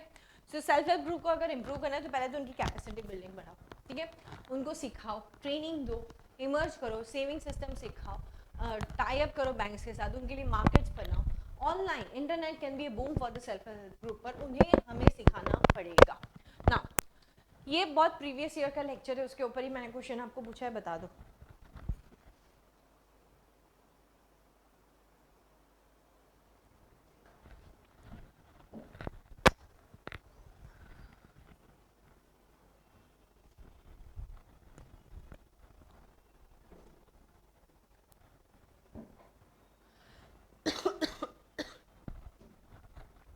Nepal is the answer. मैंने आपको बताया था कर्नाली रिवर के ऊपर वेस्ट सेती hydro power project India and Nepal के ऊपर बन रहा है। दिस इज द सेती रिवर, कर्नाली का ट्रिब्यूटरी, वेस्ट साइड में है इसलिए ये नाम है, ठीक है। Now prelim focus series, small saving scheme, आगे आपने ये टर्म सुना था। Basically national small saving schemes एक टाइप का इंस्ट्रूमेंट है जहाँ पे स्मॉल सेविंग सर्टिफिकेट, किसान पत्र, देन आप पोस्टल डिपॉजिट, टर्म डिपॉजिट, ये सारी चीज़ें आपको मिल सकती है। ये सारी की सारी चीज़ें आपकी सेविंग्स बढ़ा सकती है, इसमें एक अच्छा इंटरेस्ट भी मिलता है। तो हाल फिलहाल में सरकार ने इसकी इंटरेस्ट रेट कम बदलने के लिए मना कर दिया, कंसिडरिंग जो इन्फ्लेशन ये सब बढ़ रहा है, इसलिए ये न्यूज़ में था, ठीक है। So you will be seeing postal deposits, saving certificates and PPF, senior citizen saving certificate, Sukanya Samriddhi scheme, यहाँ पे लड़कियों के लिए अकाउंट खोले जाते हैं, उसमें हर साल आप 1 लाख तक भर सकते हो, और जब वो 18 की हो जाए, 21 की हो जाए, तब वो मिलते हैं। देन श्यामल गोपीनाथ पैनल, उन्होंने बोला था कि इसको आप मार्केट लिंक इंटरेस्ट रेट से कर दो, आप क्वार्टरली जो डिसाइड करते हो वो रहने दो। पर हाल फिलहाल में एवरी क्वार्टर्स इसके रेट्स डिसाइड होते हैं, रिव्यू होते हैं बाय मिनिस्ट्री ऑफ फाइनेंस, इसलिए अभी नहीं किया है रेट चेंज, उसी के लिए ये न्यूज़ में था। PM Mitra mega infrastructure for the textile park, एक प्रपोज लुधियाना में पंजाब में किया है, पर वहाँ पे काफ़ी सारा बवाल मचा है, बिकॉज वो जो एरिया है, फॉरेस्ट एरिया है, वो काफ़ी इकोलॉजिकली सेंसिटिव एरिया है, और इसलिए यहाँ पे बवाल मचा है। पर हमारे लिए क्वेश्चन है, PM mega investment textile scheme, ये 2020 में शुरू किया गया था कि एक 7 बड़ी टेक्सटाइल 3 साल में हम बढ़ाएंगे, बड़े से मेगा बाग, एकदम प्लग एंड प्ले, आप आओ सीधा आपको सब कुछ रेडी मिलेगा, ठीक है। और यहाँ पे सुपर इंफ्रास्ट्रक्चर फैसिलिटी होगी and you can become a champion in the world for the textile sector, ये एम था। इसमें इंसेंटिव भी दिया जाएगा एंड एम्प्लॉयमेंट भी बढ़ेगा, प्रोडक्शन आप निकाल रहे हो तो सरकार के द्वारा इंसेंटिव दिया जाएगा, एक लेवल प्लेइंग फील्ड भी मिलेगा। तो ये टेक्सटाइल सेक्टर के लिए बूम किया। अगर हम टेक्सटाइल सेक्टर की बात करें तो इसके स्कीम के लिए 5 साल के पैसे दिए 4,445 करोड़, और पीएम मोदी ने क्या बताया, फार्म टू फाइबर, फार्म से सीधा फाइबर बना, फाइबर से फैक्ट्री में गए, फैक्ट्री से फैशन, फैशन से सीधा हम फॉरेन भेजेंगे, ठीक है। सो 5F is the vision of the scheme and 7 बनने वाले हैं, प्रॉपर पूरा रोड सब कुछ इसके अंदर होगा, सपोर्टिंग इंफ्रास्ट्रक्चर जैसे logistic park, working hostels, housing, warehouse facility, medical, training, everything will be over there, ठीक है। टेक्सटाइल सेक्टर 7% इंडिया के, टेक्सटाइल सेक्टर 7% इंडिया के मैन्युफैक्चरिंग आउटपुट देता है, 2% जीडीपी का, 12% एक्सपोर्ट करता है, एम्प्लॉयड 10 करोड़ लोगों का, तो काफ़ी इंपॉर्टेंट सेक्टर है ये। एंड उसमें भी कॉटन सबसे लार्जेस्ट प्रोड्यूसर है, 25% हम ग्लोबली आउटपुट करते हैं। Second largest is the textile garment जो मैनमेड होते हैं, पॉलिस्टर एंड विस्कोस, ठीक है। So availability of strong domestic market in India is a major reason that increase the importance of sector.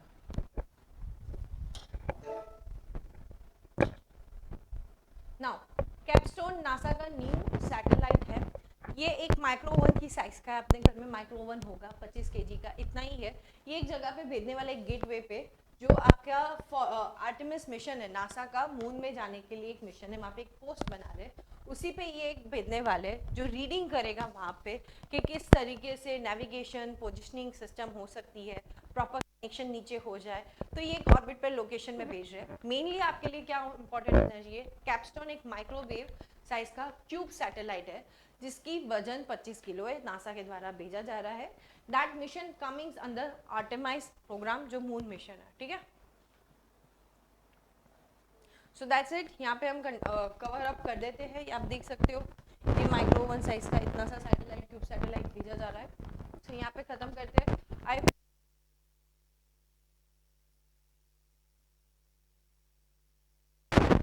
मिलते हैं नेक्स्ट वीक, तब तक थैंक यू, बाय बाय।